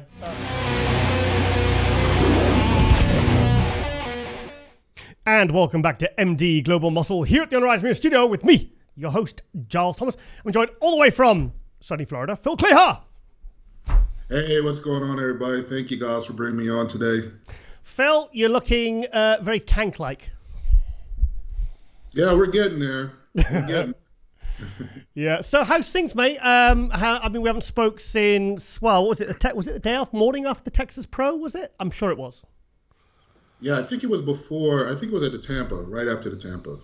Yeah. I don't know if we spoke after Texas. I know we spoke right after Tampa because I was still there and I was doing the interview with you in the restaurant. That's right, because in the restaurant, and it was obviously then you did your unbelievable, which I actually think, do you see I wrote about it in MD about how do you go from 11th to 2nd in just 2 weeks? I'm just actually going to look if it's this issue. Go on. That was just, hang on, is it here? I think it's another issue. Anyway, that last year, what you did, with that and Austin Carr, really turned around my opinion of my thoughts on how someone can improve their bodies just in a couple of weeks. Like Regan Grimes did from the Olympia to the Legion Sport. I mean, it absolutely blew my mind, mate. Yeah, man. I mean, last year was definitely some good times. I mean, my big thing right now is, honestly, I'm not even focused on last year. It was great. Time has passed now. I just don't believe I proved myself enough. Yep. I have a lot of fans and a lot of supporters that believe that I did a great job. Mm-hmm. I firmly believe I did a great job. I think the placings for either show could have went differently. I believe I firmly won Tampa, but that's neither here or there. All I do is use all that energy now to focus on this year, which, I'm with George Farah. Oh, wow. And we're working some magic. I'm very, very happy with everything right now. I'm standing about 284.8 pounds, 7 weeks out. Wow. That is the biggest and leanest I've been at that weight. So I think we got some, I don't want to say too much. Last year I didn't. I just proved what I had to prove going into Texas, that I mean business. And if they want to continue to play games. I have to watch how I word things. Okay. It's only going to push me harder. And this show, which is the Boston that I'm doing, I'm so focused. I had to push back some of my work with some of my clients, which is good because financially I'm doing well at my job, so I don't need to overbook myself. My focus is really on this Boston Pro. I do have several shows after that, but right now the Boston Pro is my focus, and I'm going to win it. Oh, fighting talk. I love it. So I spoke to Jay Cutler last Monday, and I interviewed him for the Pro League Hype Show, and he, like, I was said, look, if we can get 6 to 10 minutes just talking about the Boston Pro and what it's going to be like. We went on for nearly half an hour, and it's like I had no idea how much is going into this event, what an exciting new event it is to the calendar. So what was the reason for you choosing that particular show? Well, the Boston Pro wasn't my first show I was going to do. Indy was the first show I was going to do. Mm-hmm. I applied to get into the Arnold, which I think rightfully so, I should have gotten that invite. Yeah. When I did not get that invite, not to be disrespectful or anything like that, because, every day it's just like a fight. Whichever fighter shows up that day that's better that day is just that guy that won that day. He was just better that day. But I beat a couple of the competitors that's in the Arnold. So neither here or there, for me not to get invited, I took it personal. So when we found out the Boston Pro was happening a week later, now granted you, I know competitors are coming from the Arnold. Yeah. So I purposely picked the Boston to prove a point. You'll get your chance. Yeah. So whoever comes in from there, I'll show them what they did not let happen at the Arnold. Oh, I love it. That's going to really build hype for that show as well. Having, because I was surprised when you told me that you didn't get into the Arnold and stuff. But if it's 1 week after and you're getting your chance, you're going in fresh, I think it will really prove a point as well if you do win it.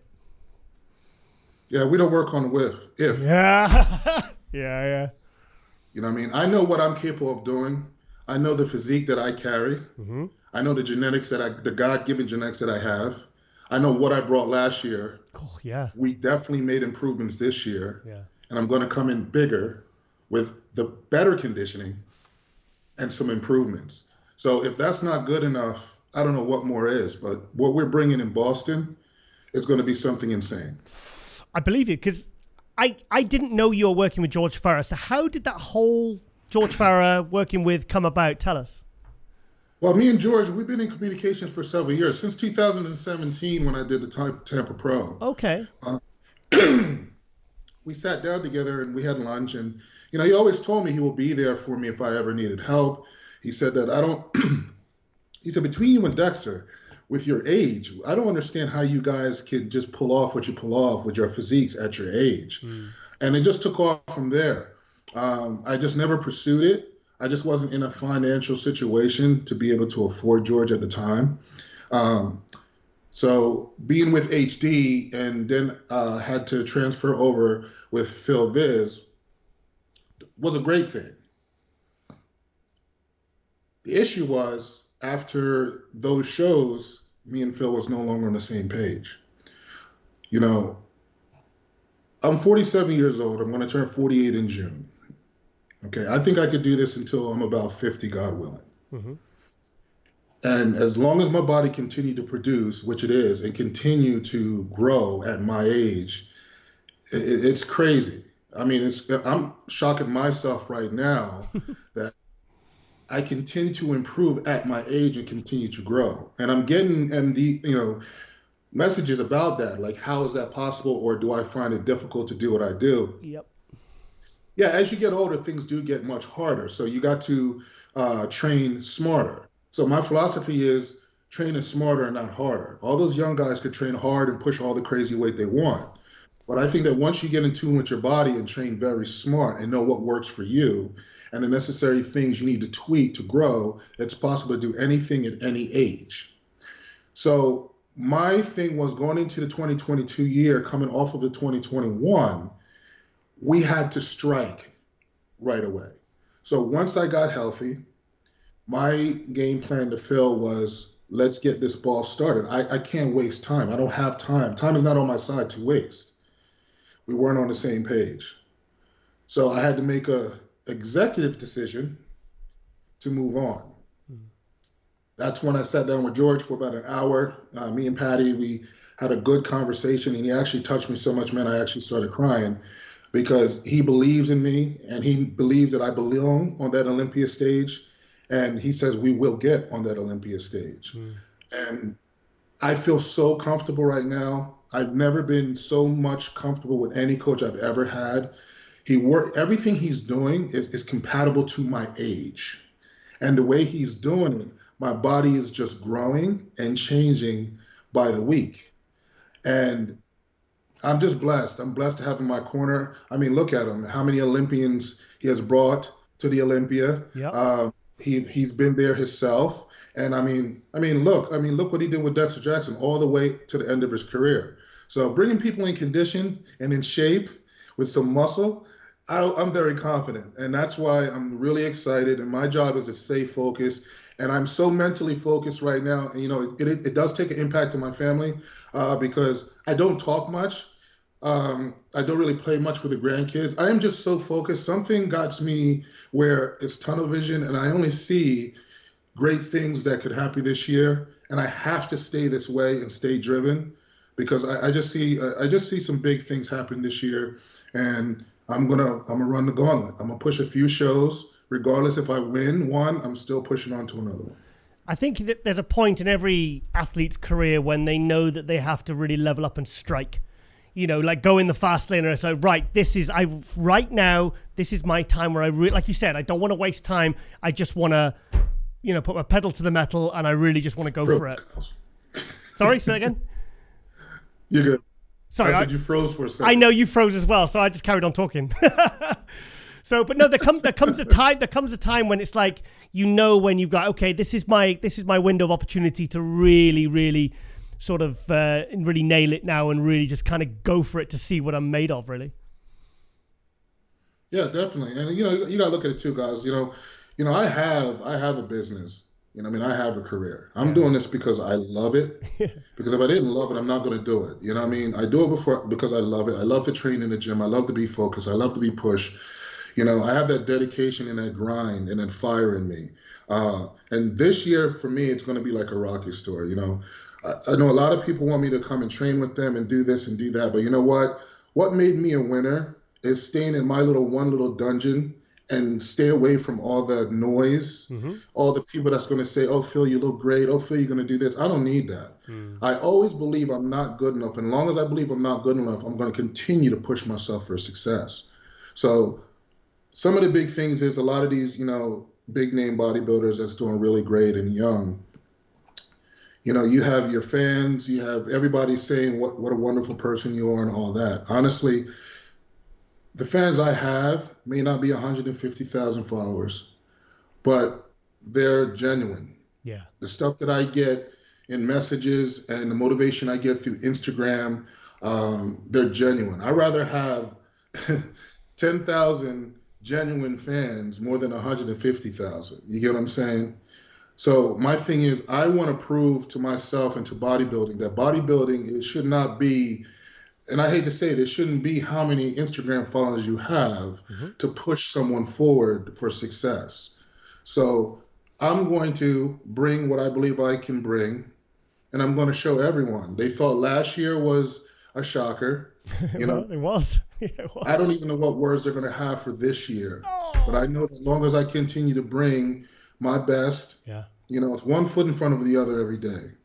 Every day I get up, it's a focus, and I'm driven. And, of course, there's times I get up and I train and I'm tired, but I push through. I'm so focused the minute I put my headphones on, a totally different person, evolves inside me, because I know I can do great things, and I can use this platform by doing great things and give back to those that support me and beyond. So I'm going to keep pushing myself, and I'm pushing myself, and I'm going to push myself. And like I said, my body is continued to improve. I'm shocking myself each and every day I wake up, but I'm blessed.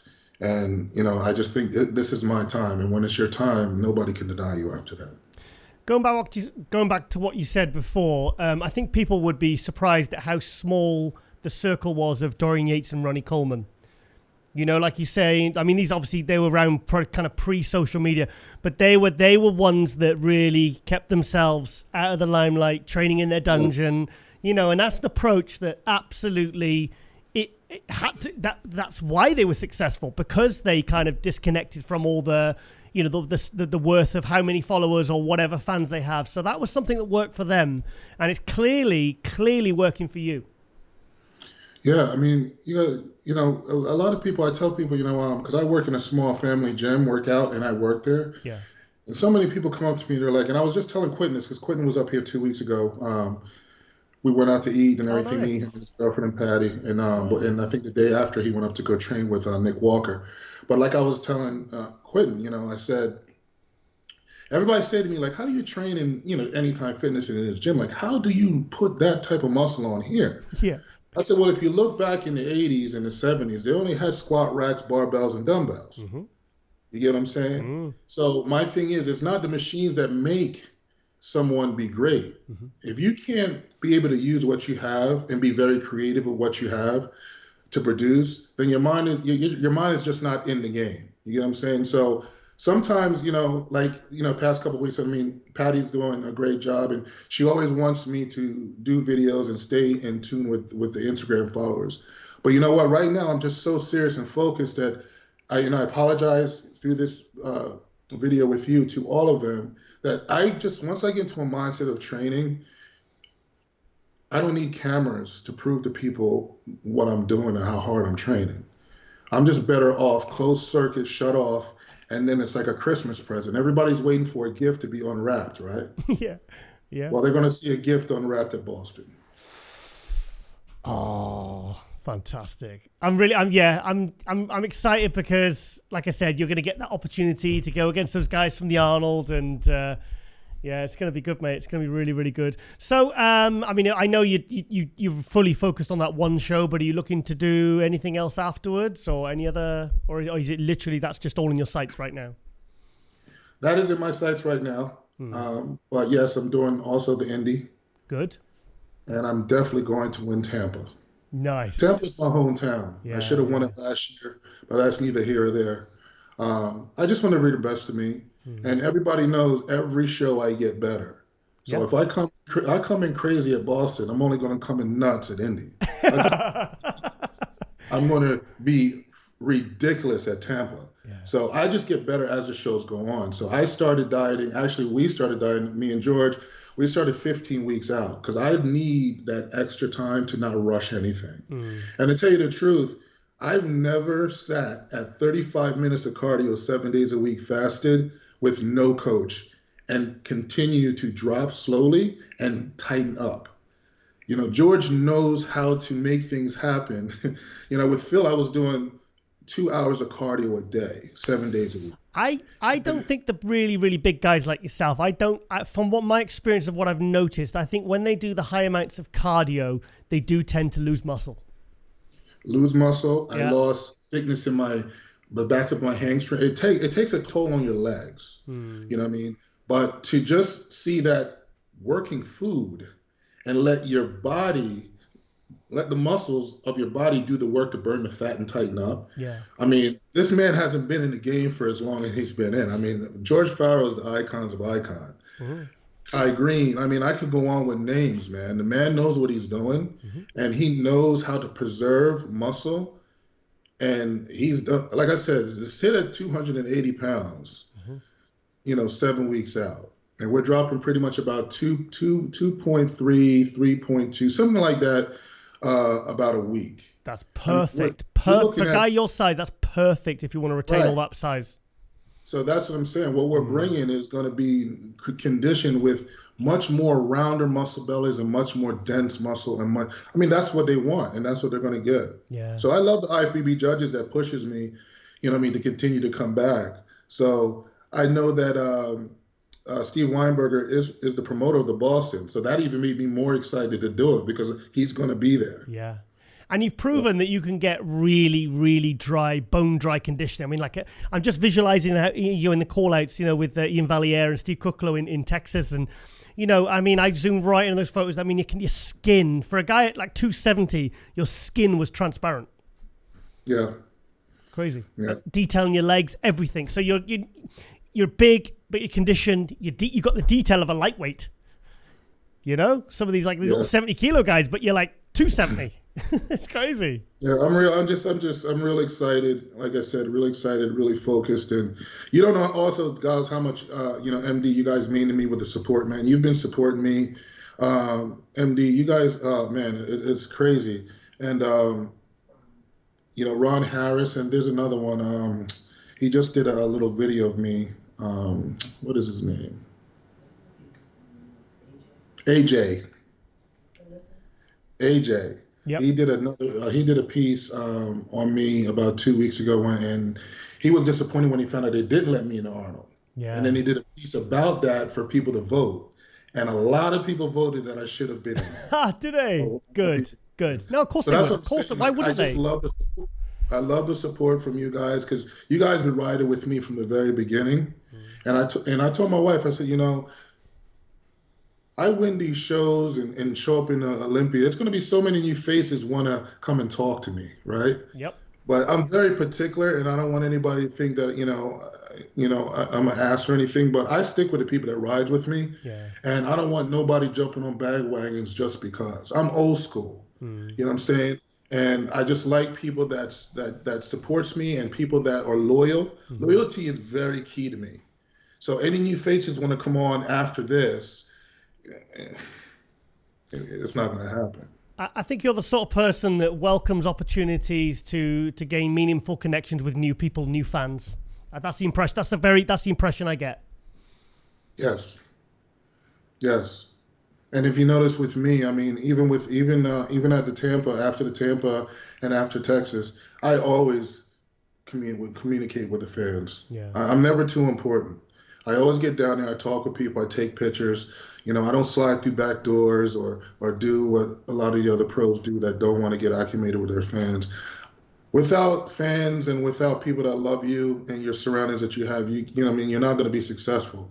You needed these people to become successful, and once you become successful, you feel as though you no longer have to still do the things that got you where you got to. True. I'm not changing who I am and my standards of how I live. And that's why, another reason why, I hate to say it, I had to move along from Phil. What I stand for biblically and how I live my life is quiet. I don't like social media war. I don't like fighting with people. I'm not going to go back and forth and disrespect people. And if I see that I have a coach that's living that lifestyle, that falls back on me. So I had to also, make a different direction to get away from that. He's a great coach, don't get me wrong. But sometimes it's more in life than just having a great coach. He has to be overall a good man in general.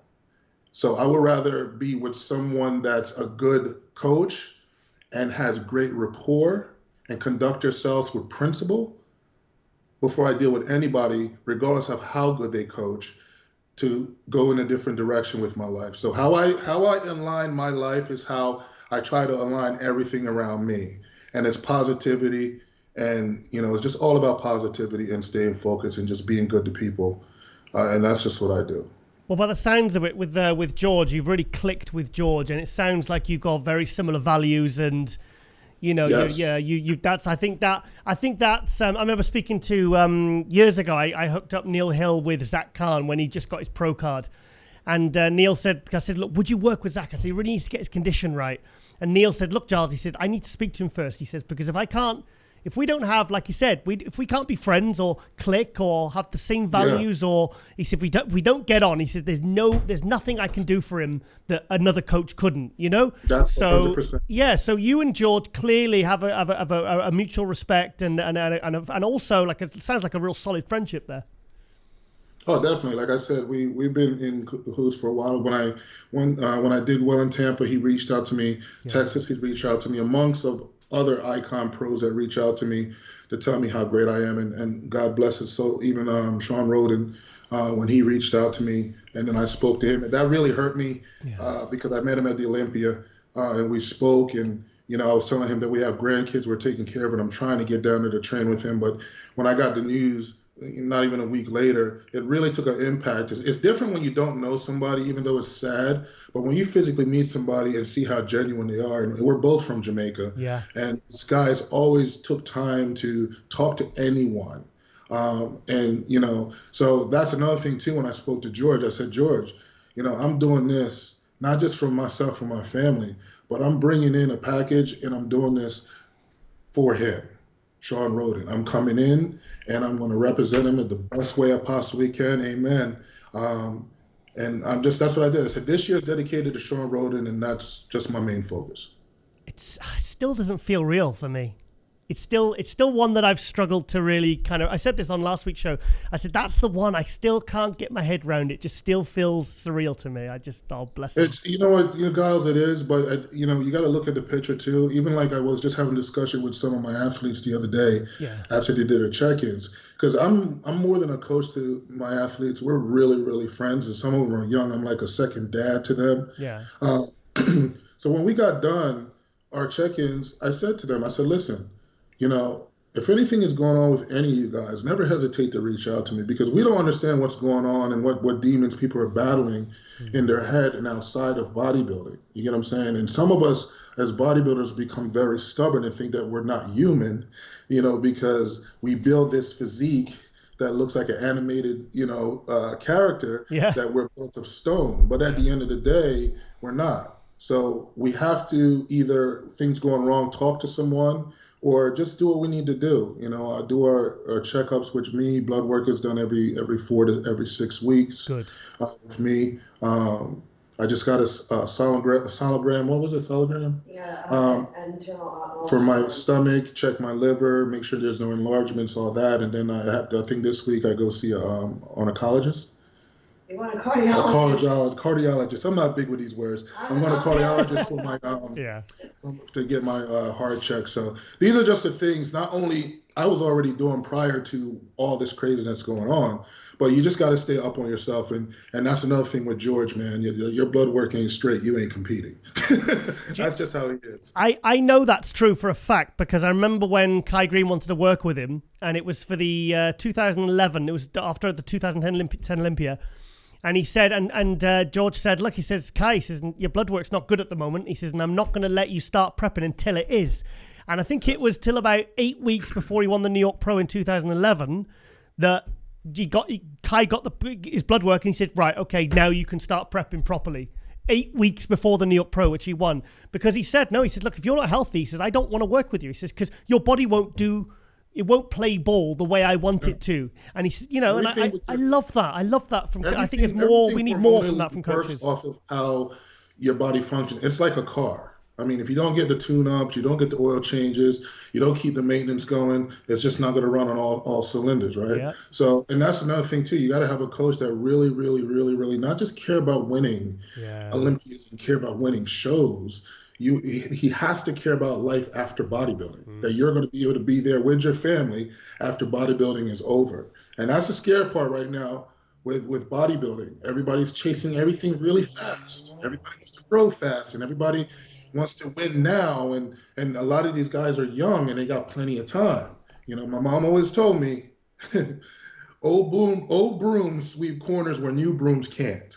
So in life, wow, I've never that's I like that. I like that. That's cool. So in life, rushing anything only leads to disaster. So I mean, you gotta look at it. I started at 13 years old. My first show was in 1999. I've been going since 1999. Wow. And then I took a break in 2009 for 8 years to let my body rest, refocus, and just put my energy to other things. And something called me to come back. Going pro at 44 years old, and winning an overall in an open competition. I love to see who has done that at 44 years old, and win the overall in a very stacked show in Toronto, Canada. And now each year I've been on the grind, and each year I've improved in a short period of time. You're looking at 4 years. So, it didn't take me too long to, improve where I need to be. What's different about you? What sets you apart from even like legends like Dexter Jackson is, guys like Dexter Jackson, it was a huge achievement for them to come on as good as they've ever gone, say post 40. But you didn't. You've actually managed to get a lot better post 40. It's like you don't see huge leaps of improvement from guys over 40. That's what I'm saying. But you have. I mean, you're just hitting your stride. Like, I fully expect you to be a lot better this year than you were last year. I just expect it because of what you achieved last year. So I really, that's some. I'm trying to think if anyone has ever done what you are doing right now. I can't. I mean, we did some research, but I can't recall anybody doing it. No. I mean, I'll never be on a Dexter Jackson level, that's for sure. But it's really how you take care of your body, honestly. Mm-hmm. One of it, yes, it is genetics. I'm not going to lie. Genetically, if you're blessed genetically, my mom is 66 years old and she looks like she's 40. It's crazy. Yeah. So genetically, if you have good genetics in your family, yes. In the bodybuilding game, taking care of your body and not using chemicals to abuse it, you can have longevity if you're smart. Yeah. It's outside of taking care of yourself. All supplementations, make sure it's a lot of work goes beyond what I do. And like I said, a lot of people are asking me, but there's no magic trick to it. First, yes, you have to have some type of family genetics. I have that. Secondly is how I approach the bodybuilding game from the beginning till now. Knock on wood, I never had an injury from all these decades and decades of training. Okay, my philosophy is just a little bit different. I don't push crazy weight for people to say, wow, man, you're doing good, man, you're crazy strong and that. No, bodybuilding is bodybuilding, powerlifting is powerlifting. So I couldn't say it any more better. It's like art. You're trying to craft your body, like a statue, right? So it's just how you design your workouts to cater to your body and cater to your age. I train strictly cater to what works for Phil the Jamaican Tank Clahar, not what works for everybody else. You know what I mean? So you just have to have that structure physically and mentally, and just overall take care of yourself 100%, even outside of bodybuilding. You have to take care of your health. If everyone can do that and just take their time to produce, I think we're in an age where a lot of older bodybuilders it's gonna happen if they take care of themselves. I mean, what's the young man's name in 212 that took third, but he won it 2 years ago. I can't remember his name. Kamal. Yes, he's 50. Yeah, he is, yeah. Okay, and he's 50, standing at the top 5 in the Olympia at 212, right? Top 3, top 3. That's what I'm trying to tell you. So yeah. It can be done if you do the right things and take care of yourself and not rush things and just do things also on the off season. You know what I mean? This off season, I kept myself from getting to 315 pounds. I'm 47 years old. Walking around at 300 pounds, 315 pounds is no longer healthy. So that's what I told George. We stayed right there about 294 and we didn't pass it. And then now we just started coming down. So everything is how we just off season, just protecting ourselves and training the right way and doing the right thing. Necessarily getting up to 315 pounds don't mean it's going to make you come in bigger at any show. That's the stupidest logic anybody has. You know what I mean? You can maintain a certain size and still grow by maintaining a certain weight. It's totally possible. I do it, So it's just all your mental focus and your mental drive. That's it. I think I mean, it was like a 90s thing, wasn't it? Everyone had to the goal was get to 300 pounds and then come down to 240. That's the only way you can grow, get big and heavy and eat a load of crap food and train heavy and sloppy. And now, but like you said, the healthier way does seem to be, I mean, 290 for you is like, you're at 284 now and you're probably in very good condition. Do you know what I mean? So that's, I bet you weren't small and fat at 294. You're probably in really pretty, I bet you had abs, Yeah. I mean, I've rocked playing with weight 305 and 315. It wasn't good. Yeah. I mean, because I didn't really Because to get that size, honestly, people could say all they want, eating super clean on the off season, don't put on that size. You got to eat some outside junk with the clean food, either 70-40, 40-80, however you want to play with it. But with me, everything has to stay clean. You know what I mean? And George ain't give me a cheat meal at all from day one. Thanks, George. When we started our off season, I thought, there's just everything with him is about clean eating and keeping your system clean. Yeah. You know what I mean? So everything can run. So, you know what I mean? When I sat with him and he gave me that opportunity, because that's what he's doing me. I don't care if I'm paying him or whatever. For him to give me the opportunity of his time to believe in me at where I'm at, you know what I mean? Telling me what I can do. And this, like I said, this man, he doesn't BS you. He don't sell you crap. So when he was to sit down, and for him to have that belief in me, that makes me train even harder. Like I was telling Quentin, to have that belief in an icon coach like that has now took me to another level to believe in myself even more and push myself. And he'll just give me little nitpick words, Phil, every bite, like as in everything you eat, every rep, make it count. And that sticks with me in my head throughout my week of training. And I just keep replaying it because every rep and every time I'm struggling eating this food, this fish, is tons of fish, and I'm struggling to eat it, that's all I keep reminding myself of. And he sent me another quote today, and that's going to be drilling in my head every day. He wants me to wake up every morning and every night to say a certain thing to myself that's between me and him. But he knows just the right things to say. And by looking at the pictures I send him every week, he's like, you're coming along nicely. And for him, for him to say that, he's not BSing me. And what I do is I normally match up pictures from the coach prior to the same time frame of what I look like now and what I look like 7 weeks with another show.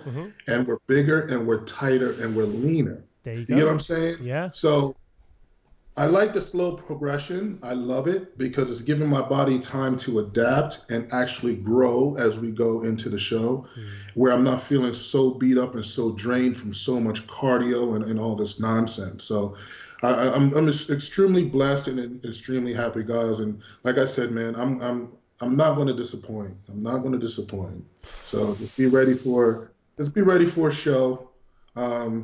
Just be ready for a show. I'm excited, mate. I'm excited for the Boston Pro. I want to see you win it. I'm really looking forward to seeing what, the result of working with George and because I think, like I said, I think you're really starting to hit your stride now. And I think that's clearly evident, and you can see that you're very focused and you seem very content and happy and driven, motivated, focused. It's all there, mate. Okay then, Phil, I'm going to let you go, mate. And thank you so much for coming on MD Globe Muscle once again, mate. I really appreciate it. And, man. I appreciate all you guys, man. Like I said, I appreciate everyone. Got to give a shout out to George Farah, HD Muscle, 9 Line Apparel, and every single supporters out there. Anytime Fitness in Wesley Chapel, Jelly, John, you guys all know my wife, Patty, my grandchildren. I mean, the list goes on. My athletes that pushes me and support me. My old little people in the gym every morning that tells me I give them life to get up and train at 70 and 80-something years old every morning. Wow. God is good, and I am blessed. And like I said, thank you so much, God, for your support. Thank you. It means a lot to me, and God bless you, buddy. Drop the mic. All right then, Phil, have a wonderful what's it, Sunday today, isn't it? Yes, Sunday. Completely forgot that. And I'll speak to you very soon, and I'll be watching the live stream for the Boston Pro, mate. All right, brother, take care. Thank you so much. Okay. Bye-bye. Okay, guys, it is hot news segment for season 4, episode 48 of MD Globe Muscle. Before I begin as well, also, I'd like you to give us feedback on whether you like more training content in MD Globe Muscle, because I'm more than happy to get on the road and see the pros come. Obviously, UK's not that big, so we've got guys like Nathan Diasha. We've had doing chest, Jamie the Giant doing chest. We've done. We've got like Zach Khan. We've got a lot of good pros. Samson Dowda. Mark Hector, a lot of these good sort of male and female pros in the UK. So if you would like us to include more training content, please let us know in the comments below. And like I said, I'm more than happy to get out on the road and have a fun road trip and do some cool training content. So just like I think when there's no shows on, you know, everyone is literally just training, and that's pretty much all there is going on in the bodybuilding world. So it's always good to see what the top guys are actually doing. And it's all completely raw training, and I don't even edit. I literally just go and I say, look, guys, if you want to address the camera, it's up to you. But if you want me to just be a fly on the wall, I'd rather just document what you do day in, day out. So guys, just let us know, and we will get out on the road and get it in future episodes of MD Glove Muscle. Right, we're going to go straight into Bodybuilders Without Borders to find out what's been going on. There's a couple of things I saw on here that I wanted to bring up. Is that a lie? Yeah, I think that's a lie, actually. Yeah. Yes, Sibusiso Kotelo, the South African IFBB pro. Yeah, South Africa in the house. Yeah, so Sibusiso, yeah, he turned pro at the Shawn Rhoden Classic in, where was that? Not Puerto Rico, was it? In the Bahamas or something, wasn't it? Where was it? Hang on. Jamaica. Thailand? I can't, Thailand, where was it? Philippines. The Philippines, that's right, yeah. And Sibusiso won the overall, turned pro there, and he's done a few pro shows. He's not really hitting the mark yet, because I mean, this guy has serious potential, and I think he's under 30 still. You know, he's been a pro a few years. I mean, the structure. I mean, look at this here. I mean, the structure and everything is there. He's one of these guys that could be like a breakthrough athlete any year. And I really rate him. And he has been reaching out to me, sending me some progress pictures. And I'm not sure if I can say the show that he really wants to do, because I don't think he's signed up yet. But we'll be bringing this up in future episodes about which shows he's intending to do. But he is prepping now. So let's go to have a quick look at this. Yeah, I mean, he's awesome. Really lovely physique. He's just one of these guys that he's nearly there. He's a few tweaks and a few improvements, and this guy could be a serious player in the Pro League. Let's have a look. What else he got? Yeah, lovely full round muscle. Great shoulder to waist. He's got really good quads as well. You can't see him there; they're covered up. But yeah, I feel like he needs more lower lats. But it's Dennis Wolf didn't have very thick lower lats, and it gave him more kind of pop. So. But yeah, so keep an eye out for Sibusiso. I'm interested to see what improvements he's made, and to see if he can really kind of start cracking those top sixes and top threes and first call-outs at all the Pro League events. I think that was pretty much it. What else is there? Oh, yeah. It's another guy I was speaking to earlier in the week, Brazil's William Martin. Is it William Martin or Martins? Yeah, William Martins. Very, very impressive Brazilian pro. I think was he top three? He was top three at the Portugal Pro last year in 2021. And I believe it was his pro debut. And very, very impressive physique. And funny enough, talking about Dennis Wolf, his physique reminded me of Dennis Wolf, but with better calves. So I felt like he just needed a bit more like back thickness. But yeah, he is a guy. There's another guy who's got the size, the structure, the genetic shape to really... And obviously, you know, Brazil is absolutely killing it at the moment. You know, we've got Rafael Brandao, Marcelo D'Angelos. Did I say that right? D'Angelos. Marcelo, that doesn't sound right. Just horse guy. Horse.md on Instagram. Check him out. He's, I think, half of Brazil are his fans. So, a guy that we're going to come to him in a bit, so I'll talk about him then. But yeah, William Martin. So, he's 13 weeks out from, he's doing the Arnold Brazil, as it says here. Arnold South America. He's 138 kilos. Jesus Christ. That's what, hang on, 138 times 2.2. Do it on your phone. I don't have my phone. Oh, okay. Good. Yeah, 138 times, 138, I don't believe that. He doesn't look, It's about 180. What? 180 what? Well, 138, so it's 1 Times 2.2. 4, 2.2, on top of that is 1. Okay, well, 300, sorry. It says 304 pounds right next to it. Yeah, literally right like there. We're not doing math. Right, anyway, so he's 304 pounds, and he's not in bad condition there. I think here's another guy that we've got to keep an eye on because I think he's really, really good. I like his shape. He made a good impact at the Portugal Pro last year. And he's definitely someone to keep an eye on. I'll tell you what, Brazil, I think Brazil might be the breakout country for 2022. What are the Brazilian athletes? Rafael Brandão, Marcelo D'Angelos, and obviously Angelica Teixeira. Who? Attila. Stop talking about bikini. I want to talk about bodybuilders. Franciel Matos. Oh yeah, of course they've got the. But all right, okay, I've just said him. Brazil currently has the obviously the wellness Olympia. So they've got an Olympia title. Oh, you're talking about women. I want to talk about the bodybuilders. Isa Pacini, yes, of course. She's Brazilian, yes, of course. Yes. But I think there's, with Classic and 212 and Open, I think there's some really good guys coming through now. So I feel like I've missed out somebody really, really good from Brazil, but I apologize. But so William Martins, he is a guy to keep an eye out on for the Arnold South America, the Brazilian. That's going to be a really good show. I think Rafael Brandão is doing that one. So Rafael Brandão is going to be going up against William Martins, so that'll be interesting. I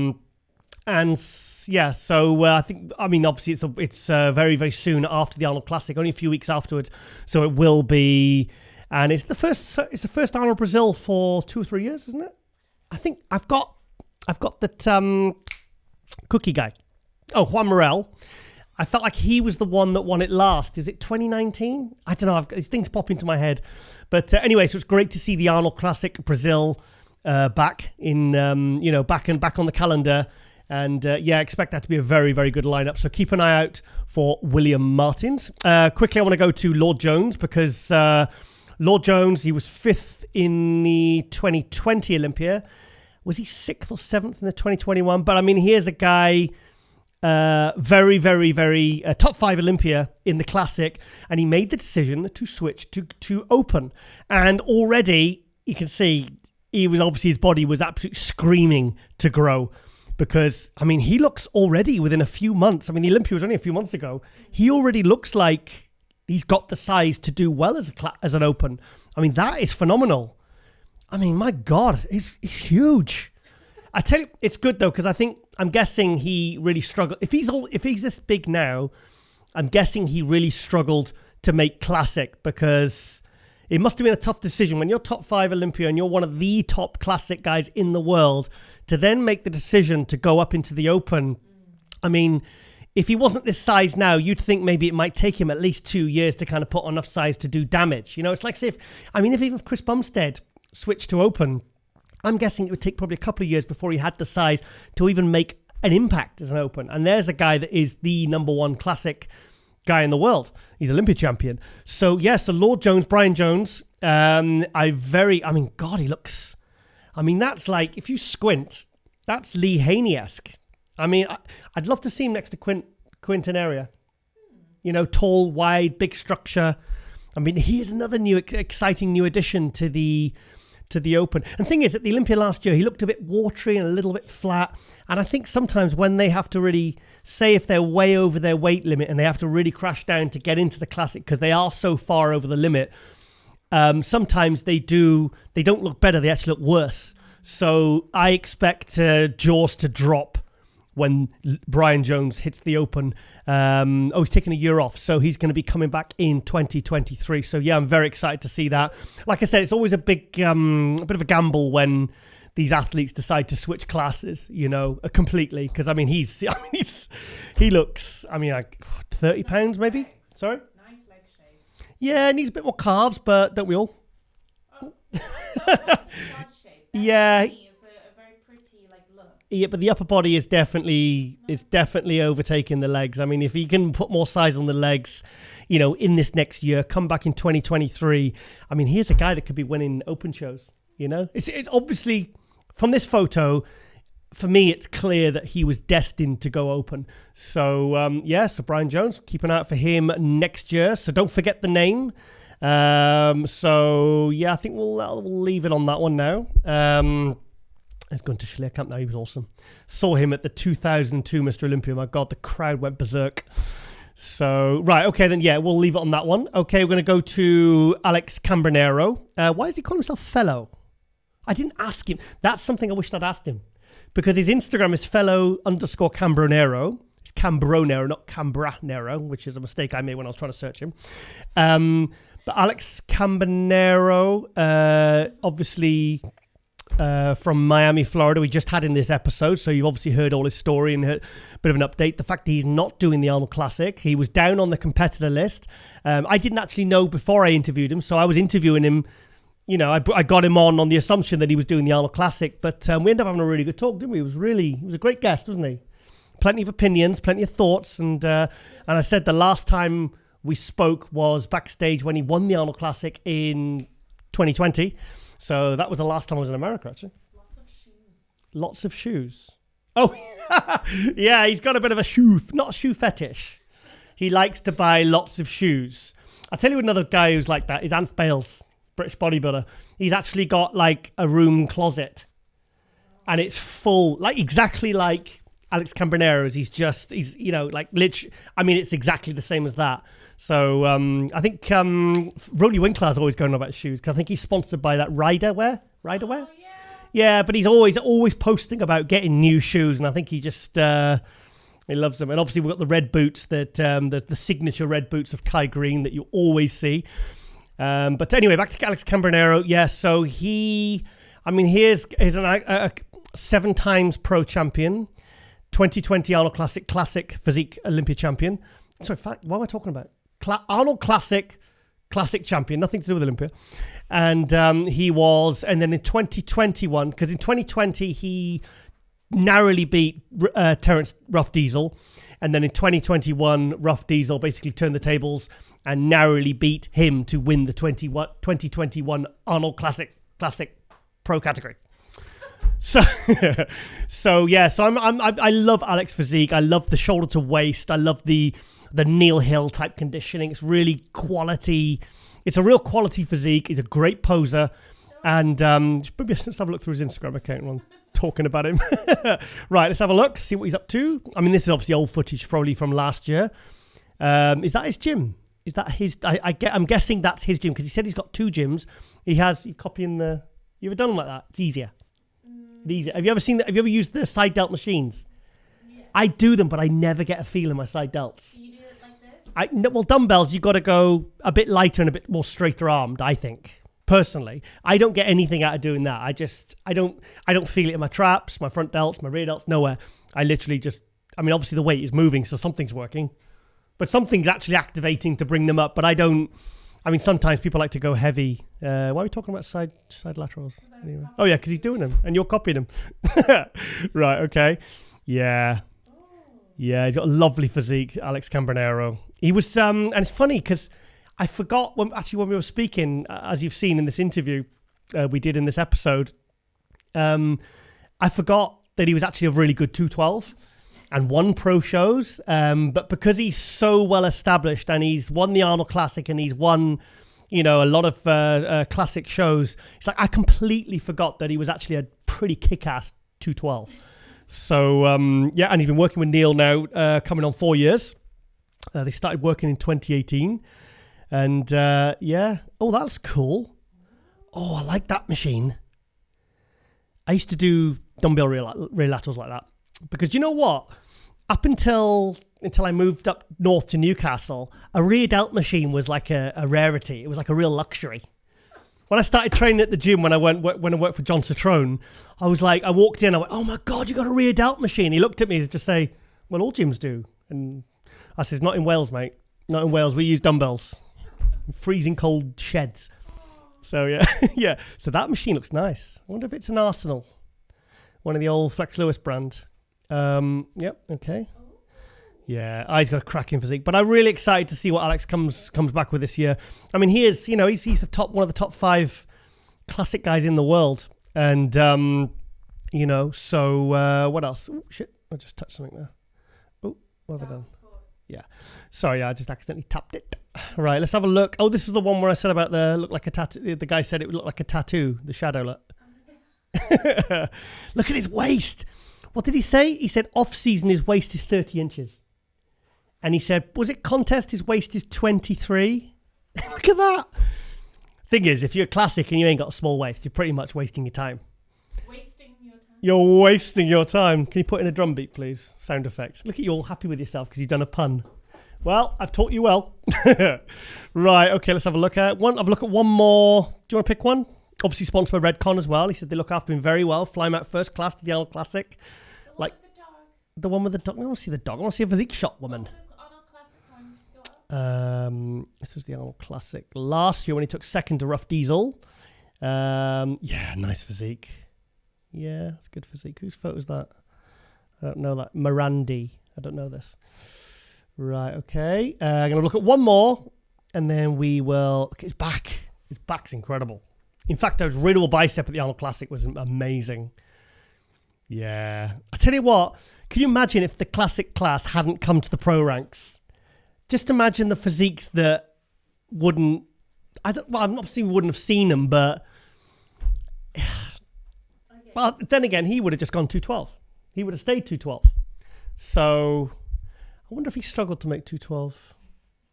Yeah, fantastic physique. Yeah, small waist, like I said, great V-taper. Beautiful presentation as well, great posing. So, that's a cool shot. That's a cool shot. Yeah. Who's that? Surak, I don't know who these photographers are. It's great to see new photographers coming through as well. And new videographers like the Gilco Productions at the Olympia. I mean, those guys are everywhere. Doing a great job now working with the Pro League. So, so give fellow Cambronero a follow. And we look forward to seeing him back on the pro stage later this year. I hope to see him at the Olympia as well. I think he's going to probably do maybe a late qualifier, I'm guessing. I'm sure that's what he was hinting at in our interview. Okay, next is the Jamaican Tank, Phil Clahar. 10,000 followers. Yeah, it shows that like a lot of these athletes do buy him because he's a big name and he's only got 10,000 followers. But good on you, mate, for not selling out and buying followers. Here we go. Is that the Tampa? I'm guessing that's the Tampa Pro. Yeah, his back's incredible. He's beautiful. And he's tall and he's wide. He's very conditioned. Was that the one... Oh, God, what did he do? He went from 11th to 2nd. Was that New York Pro? I think he got 11th. And then 2 weeks later, he went to the Tampa Pro and got 2nd to Ian Valliere. And then he did the Texas Pro, got better again, and took a really, really solid 3rd place behind winner Ian Valliere and Steve Cooklow in 2nd. But let me find some more pictures. He puts a lot of training content out. Oh, that's a good one. He trains at Anytime Fitness, he said? Yeah. Well, as long as you got the equipment and you, and you can get on the equipment and I'm not the sort of person that needs that kind of hardcore. In fact, I like having gyms to myself when I'm training. Come on, Phil, put some more posing shots, mate, up. He did say he was trying to get a bit better with the media stuff. Here we go. Yeah, look at that. See, that was Texas. To be honest, if he'd have won that, I wouldn't have argued. Honestly, I mean, he looked that good. And he said, I think he's about, I'm sure it's mid 260s, but he's saying already 6 weeks out from Boston, no, 8 weeks out from Boston, 9 weeks out, whatever. He said he's 284 and now working with George Farah. And he said he's the leanest. And, at this, he said he said in the interview, he said he was comparing the shots at this point out from the shows last year. And he said he is a lot fuller, tighter. And he said his energy is good. Well, you saw the interview anyway. But tell you what, he's 47. He's 47 and he's making these kind of improvements. And it sounds like he's really clicked with George Farah there. And great guy. Oh, there he is with his fellow Jamaican, Shawn Rhoden. Oh, bless him.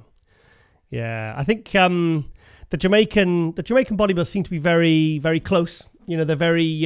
So I imagine this one really hit him hard. I still can't get my head around it. I still can't get my head around the fact that Shawn Rhoden is no longer with us. I can't. It's like I can't process it. It's so weird. I can't explain it almost. But also Phil Clahar now is with HD Muscle. So that seems to be, by all accounts, going very, very well. Should we have a look at a training video or which one do you want to see? What body part? The back. The back. Oh yeah, his back's awesome. This one? The one next to that one. That one? That one. What, you want to see him doing? Oh, I don't know. You don't know. Yeah. Well, come on, get your top off, mate. Come on, put a vest on. You want to see the mass. You want to see the Jamaican Tank mass. Come on. Well, it looks like he's certainly got plenty in the tank there. Sigh. Yeah, he's a big dude. Really big dude. I bet he could be, well, though Michael Clark Duncan's no longer with us, he would have been a great stunt double. Have you seen the original Daredevil with Ben Affleck? No. Yes. Well, yeah, Michael Clark Duncan plays like a black kingpin in that. And I tell you what, have you ever seen the fight scene between Ben Affleck and Michael Clark Duncan? And when he takes and he's got the vest on, and Michael Clark Duncan was huge. I mean, he was big in the Green Mile, but in freaking Daredevil, I mean, he was like, I wonder if I'm surprised like Muscle and Fitness or any of the magazines at the time didn't do like a big feature on him, because I mean, he was a monster. He was huge, great actor as well. But anyway, back to Phil Clahar. Yeah, so like I said, it's a lot of trading stuff on there. So, and here, obviously the big news is because he didn't get the invite for the Arnold Classic, which he was very disappointed by, but he's going for the throat at the Boston Pro 1 week after, so he will get his chance to stand next to most, if not all, the guys that are doing the Arnold Classic. Because thing is, these guys at the promotional team at the Boston Pro, I mean, they are really going for it with the promotion. So I imagine it's going to attract, and obviously a truck. Is it $12,500 for first for the men's open, and they're giving away a truck. So that is obviously going to pull in the I mean, it's only 1 week after the Arnold Classic, so I guaranteed there's going to be, I mean, maybe the winner might not do it, but maybe he might, you know? So I think I think we're going to see an absolutely fantastic man. That's great for a first year for any Pro League event. So, yeah, so I'm really excited to see what Phil and George Farah are going to produce this year. So, like I said, last year, he took his physique to another level at the Tampa Pro and then the Texas Pro again. And I mean, you know, when you get a guy this big, like 270 plus, that tall, with good legs, great conditioning, fantastic detail and separation, that is something that's very impressive to see. And I think he's probably got one of the best backs in the Pro League right now. Nice. You're feeling the old tank, aren't you? You're feeling it. You're feeling him. Yeah, you liked the interview, didn't you? He was my favorite this week. Oh, I can't say that. I'm sorry. You'll upset the other guys. But no, he was. I Oh, don't know. well, yeah. I told you he's a great guy to interview. Great guy to interview. Oh, there he is. He was talking about Quintanilla. Cool. Well, yeah, he's Quintanilla is about 6'1", you know. You've stood next to him. Oh yeah, he's huge. Yeah, you met him in Romania, didn't you, with Samson? They're both huge. He's a big dude, isn't he? And it's crazy to think that if you look after yourself and you really do everything right, you know, you can make these big strides in your mid-40s. Hope for me yet. Yeah, come back. I'll make a comeback. Right, anyway, okay, I'm going to go next to NPC Sweden, because there are upcoming shows, and it's basically organized by Michael Johansson and the team from Gasp, and they have asked us, myself and Lauren, to do live stream commentary. Yay! So that'll be fun. So, and he's asked us maybe if we want to go on a few days of their Iron World. They do like a Gasp tour with some of the athletes, and he hinted at some of the names that were coming over for that from USA. So if we can spare a few days, I wouldn't mind going on a bit of a Swedish tour. So that'll be a lot of fun. So yeah, so they've got upcoming shows. The Iron World Open. This is the one we'll be doing the live stream commentary for, April 16th in Sweden. I didn't catch where it was in Sweden because I think he's sorting out all our travel details. So the Sweden Grand Prix by Gasp, April 17th. So that's obviously the day after. And there's a Better Bodies Challenge and Better Bodies Nationals because Gasp also own Better Bodies, the clothing brand. So, so I just want to give these guys a follow. It's obviously, I think it's quite a new Instagram account. But, it was news to me that they're actually taking this over. So I'm very excited. Well, we're very excited to be involved with this. Because I've got quite a good history with the Gas team. Fantastic people. I've been out to Dallas. I've been to their groundbreaking ceremony in Dallas, Texas, when they basically built the new destination. So that was 10 years ago now. That was August 2012. Myself and Simon Fan went out, and it was a fantastic, great memories. So let's have a look at this. Okay, this is the one on April 16th. Okay. So is this a national? This is a regional? Yeah, this is a regional. And then the very next day, is, I can't say that, Sweden. Södertäljestadsken. I've completely butchered that. I realised that. But yes, that's the day after. So really exciting new events here for the Swedish bodybuilding scene. Is that Crookie? It's Paul Crook. No, is that? Yeah. No, that's not him. No, it's somebody else. Is it? Looks like him, doesn't it? That looks like Paul Crook. I can't decide whether it's him. Well, he changes his look a lot. Sorry, a British judge I know. UK judge that's kind of doing very well internationally. So, right, okay, we'll be giving more details on this, obviously, as the details transpire. And, so very excited to see this new event in Sweden. So, okay, next we're going to go to the Muscle Contest Ireland. Now, this event originally was, I think it was back in the back end of last year.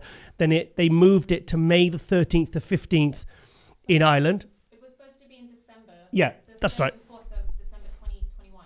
Yeah. And because of COVID. Yeah, so basically it was being moved from December last 2021 to May 13th, the 15th, 2022 in Limerick, Ireland. So there's not much on here right now, but I will be coming back to this, and I'm going to be doing a Pro League hype show with the promoters. There he is, Brian Bullman, with Tamer and Tarek Gwyndy. See here, here's the original one. They usually have a 212 class, and 212, and I think that's it. Yeah, and obviously a pro qualifier. But so this was postponed, moved to May, and not a huge amount of updates on there. So we'll come back to this when we basically more details are out there. And so 7 pro cards and 212. Right, okay. We're going to go next to Milos Sarcev. Now, I just think you can't, if you're on Instagram and you follow Milos and, kind of in the know, you'll know,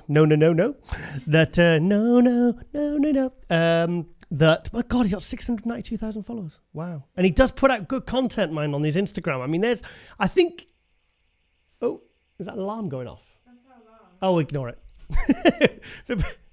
It's all right. It's probably the car or something. So Milos is, he really puts a lot of effort into his content of what he gives for, because obviously he's a coach, he's got history, he's a fan of the sport. And what's that alarm? Is it the garage? Oh, ignore it. It'll go off. So, got to get that reset. Yeah. So what was I? Oh, yeah. Basically, this was fun. This was when Milos competed against Ronnie in 1994 when Ronnie was still natural. Wow. Yeah. So I believe, was Milos... That's insane. Was Milos 10th? No, it was... Oh, God, I don't want to get this wrong. Was it 10th and 11th or 14th and 15th? But basically, Milos beat Ronnie. But that's when Ronnie was natural and at the Olympia. And then obviously Ronnie was no longer natural.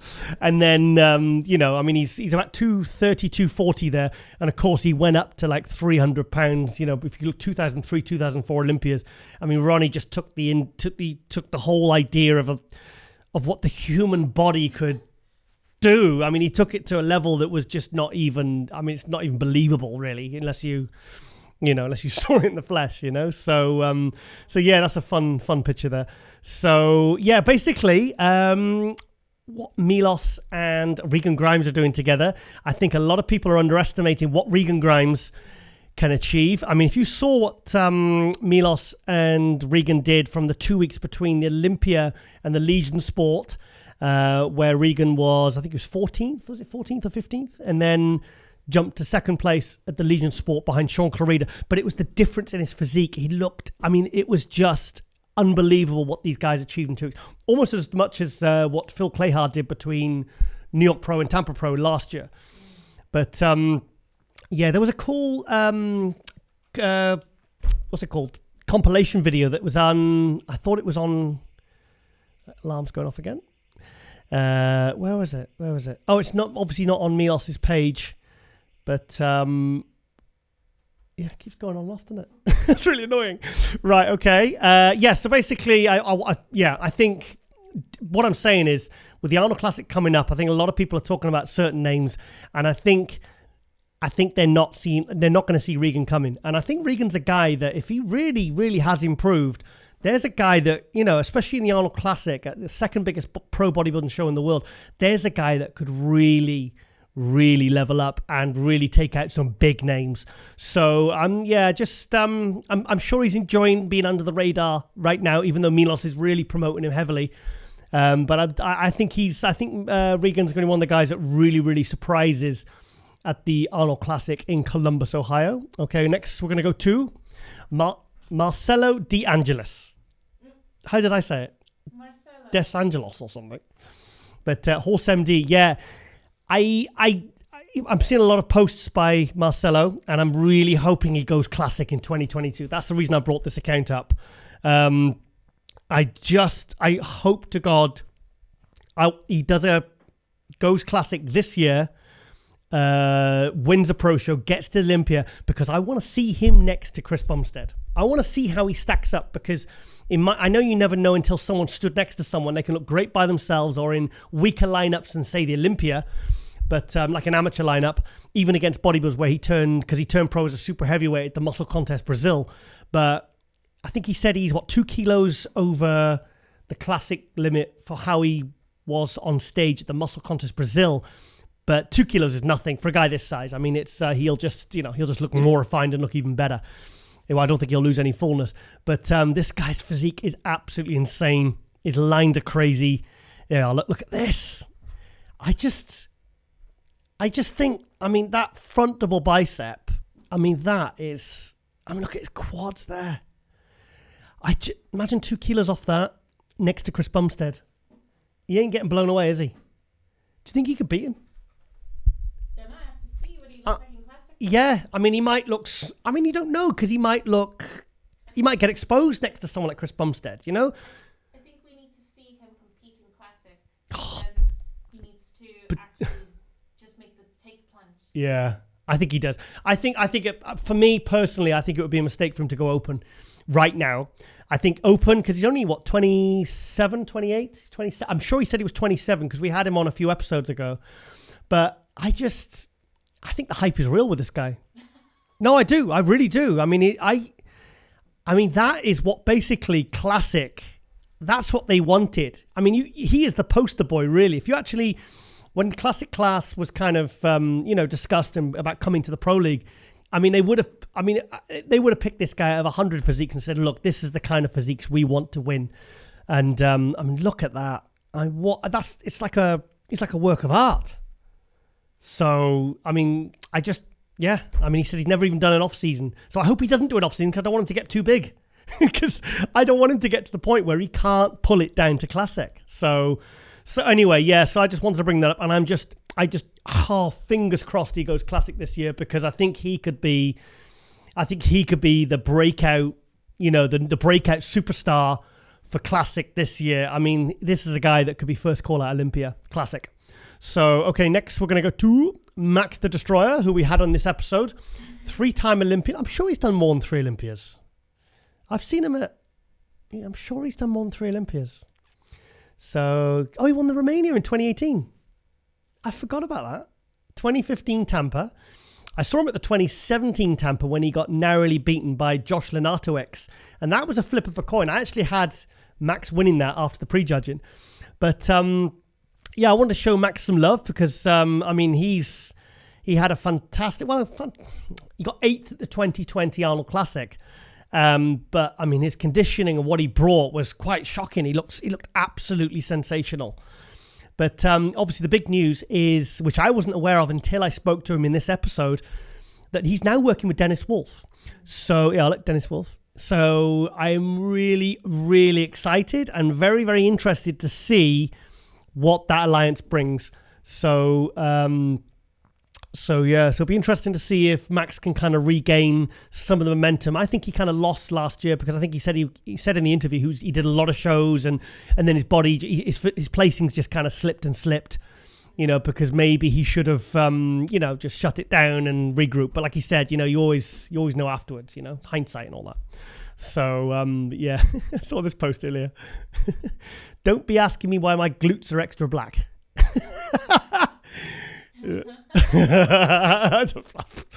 I'm definitely not going to ask you that, Max. And there's another one where he said about his, look, me doing pull-ups is the most pathetic thing you will ever see, but fuck it. Yeah, that is pretty pathetic, mate. 300 reps. I mean, I know you're like, what, 280, 300 pounds there, but I suppose, yes. I suppose that's he's quite a unit, really, isn't he? So, but, I mean, come on, those reps are pretty pitiful, mate. I don't know why I don't know why I never thought about you doing pull-ups, but I'm glad I saw this. Yeah. So anyway, I wonder how many Rami can do. I mean, do you reckon he can do plenty of pull-ups at 350 pounds? I've never thought about Rami. He's got a big back. There's a challenge. I want Rami to do the Maxx Charles pull-up challenge and see what he's got. Yeah. So So I'm really looking forward to seeing Max back at the Arnold Classic this year and see if he gets because the thing is, it's a very strong lineup this year, and maybe a lot of people aren't talking about him as in a conversation for getting a good placing. So I just hope he looks as good or better than he ever has, and we see Maxx Charles kind of back to his best and see where he falls in the placings, really. So cool guy. I love speaking to Max. A very, very cool guy. Right, I'm going to get next one is Peter Clancie. Now, here's a guy, I'm telling you, I've said it before, keep an eye out for this guy because he's making a comeback this year. I don't think he's competed. The last time, you yawning, dear?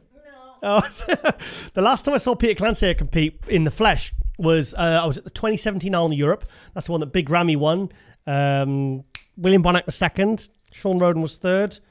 Rowley was fourth. Nathan Diash was fifth.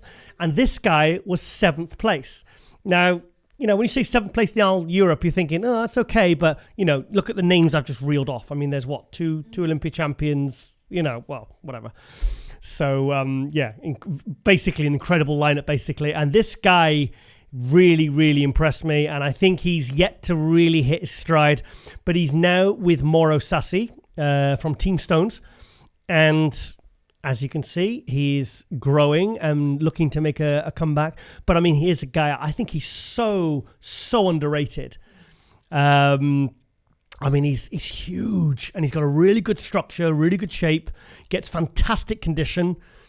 And be interesting to see if he, if he jumps into like maybe one of the smaller pro shows, maybe he could get a win, get to the Olympia. But I think he's absolutely fantastic. And I think, picture next to Phil Heath. Yeah, he's copying the Phil Heath walk. Yeah, I think he's really good. Really, really good. And I'd be interested to see what working with Mauro Sassi brings, because here's a guy that probably, if he competes this year, does great, everyone's going to be saying, who the hell's this guy? But he has actually been around for a good few years now. So, yeah, look at that. His biceps are like, they're as wide as they are long. They're like bricks. Look at that. They're like, the actual width of the bicep? Yeah. They're insane. Yeah, he's a big dude. Where's he from? Oh, God. I forgot now. I forgot where he's from. Where's he from? Not Serbia. Yugoslavia? No. I'm just guessing now. Where's he from? Oh, it's bugging me now. I know where he's from. Somewhere in Eastern European, Czech Republic. Not Czech. No. Further east. Oh, God. Hang on. It's there. It's Serbia? I'm sure it's Serbia. No, not Serbia. Poland. Oh, it doesn't matter. Anyway, just look at his biceps. Yeah, so keep an eye out for this guy, because obviously he's been quiet and he's probably hungry to make a comeback and really kick ass. But yeah, I think he's absolutely bloody awesome. Right, okay, going to go to Suliers. A couple of names I want to bring up. I was very, very happy to see Florian Poisson from France popping back up on the radar, on the scene. He didn't have a very good year in 2020. He rushed his prep and basically came last place at the British Grand Prix. But he's only, I think he's mid-20s. He's a young kid. But I think this guy has huge, huge potential. Prepped by Patrick Tour and needed a lot more back at the time. But this guy, he won his pro card at the Portugal in, I want to say 2020. And then he took 2019. Then he took 4th place in the pro the next day. And 2020 didn't have a very good year. 2021 took it off. And he's 280 pounds now, fasted. Yeah. So here's a guy that probably a lot of people have forgotten about. So, but do not sleep on this guy, because if he's really got it together and he does a nice long prep, I mean, he's got Patrick Tour as his coach, so he's got a very good coach there. I think you're going to be pleasantly surprised what this guy can do, because he's really someone to watch. There's one other person. No, I think that's pretty much it. That's all. Everything I wanted to show you on this one has also been on Bodybuilders Without Borders. So, right, okay, the very last hot news is Brett Wilkin, because he's blowing minds right now. Look at this picture. Whoa, holy shit. Do you know, some people reckon he could win the Arnold. I mean, he says he's going to be about 8-9 pounds heavier than when he took second to Hunter Labrada last year at the Chicago Pro. I mean, his glutes, he looks a lot thicker, and it looks like it's all gone to his upper body as well. So this is Brett Wilkin, 5.5 weeks out. He looks very good. Very, very good. So we had him on Globe Muscle 3 weeks ago, 2-3 weeks ago, was it now? But he's kind of giving a little, look at them there. That was in 2018. Look how much bigger he is now. Yeah, I think that's when he was, in 2019, he competed as a 212. And now he's going into the Arnold Classic, and he's probably going to be about 250. And it's interesting because now he's going to be competing against William Bonac. Do you think, and people are thinking that he could actually beat someone of William Bonac's caliber? Well, you know, it is sometimes it's people's time to shine. Well, we'll see. I mean, I'm very interested to see Brett Wilkin next to William Bonac and Brandon Curry. I'll be honest. I think that's really cool for Brett, and I think no one on it, so that's awesome. He's putting that up for a reason, though. He's basically, that's who he's, because the thing is, for him to level up, he's going to be going up, he's got to get past guys, and he's got to be compared to guys like William Bonac and Brandon Curry, who are 1 and 2 at the Olympia, you know, have been 1 and 2 at the Olympia, you know, both Brandon and William Arnold Classic champions. So he's really he's putting it out there. It's like he's saying, okay, I know this is the guys I have to, you know, but I think he's obviously wanting people to see how far he's come in the last 4 years. Well, 4 years. So, yeah. So, look at this quarter 10. Oh, wow. This photo. I love this photo. Look at that. I mean, it's all there, innit? Everything's popping and full, and but it looks aesthetic as well, you know? Everything's there. He's not, that shredded. Is that an Arnold Classic champion? I guess we'll see when he gets next to the Rodriguez and Brandon Currys and Regans and Samsons and Rafael Brandeos. But I tell you what, I mean, he could be probably one of the highest placed guys of the new guys, certainly, because obviously a lot of new faces in the Arnold Classic this year. But yeah, coming up fast, Brett Wilkin, and he's was he 30? I'm sure he's like 30, 31. But so another young guy that's, you know, got plenty of time to really, really, you know, relocated to Denver, Colorado, training at the Armbrust gym. There's Dylan Armbrust there, the gym owner. It's where Phil Heath trains, has trained for many, many years. His wife, Ivana Vucic, obviously trains at that gym as well. Brett Wilkin. Martin Fitzwater was training there as Brett's training partner for a while. He's now moved to Dallas. So yeah, I'm very excited to see what improvements he's made, and pretty much that's it. So we're going to keep a lot of people keeping a very close eye on Brett Wilkin. A lot of people in the know think that he could actually win the 2022 Arnold Classic. Right, okay then, guys. Hope you've enjoyed this episode, and don't forget, check out the latest issue of Muscular Development. The new issue's out now, I believe, in America. It's on its way to me with Derek Lunsford on the front cover. And I think, well, I don't think I know. Ron Harris has transcribed my interview that I did with Derek Lunsford a few weeks back. Do you know what? That was the best interview I think Derek Lunsford has ever given me. It was really cool. I really felt, it was really giving, you know. He was really kind of, because I did an interview with him before that one, forget how many months, and he was very guarded, and he wasn't really giving me much, you know. I was like, come on, you bastard. So, keep these magazines going, man. You know, they're a huge asset. And check it out. Get yourself a subscription, or get it ordered from your local, do they call them newsagents? Newsstands. In America, they call them newsstands. We call them newsagents. Anyway. Right, okay, guys, and don't forget to like, share, subscribe, and hit the notification bell. And I hope you've enjoyed this episode. And let us know if you want more training content, because I'm more than happy to go and get it. And I do enjoy getting out of the house. And yeah, okay, I hope you enjoyed this episode. Thank you for watching. Thank you for supporting. And ladies and gentlemen, we are out.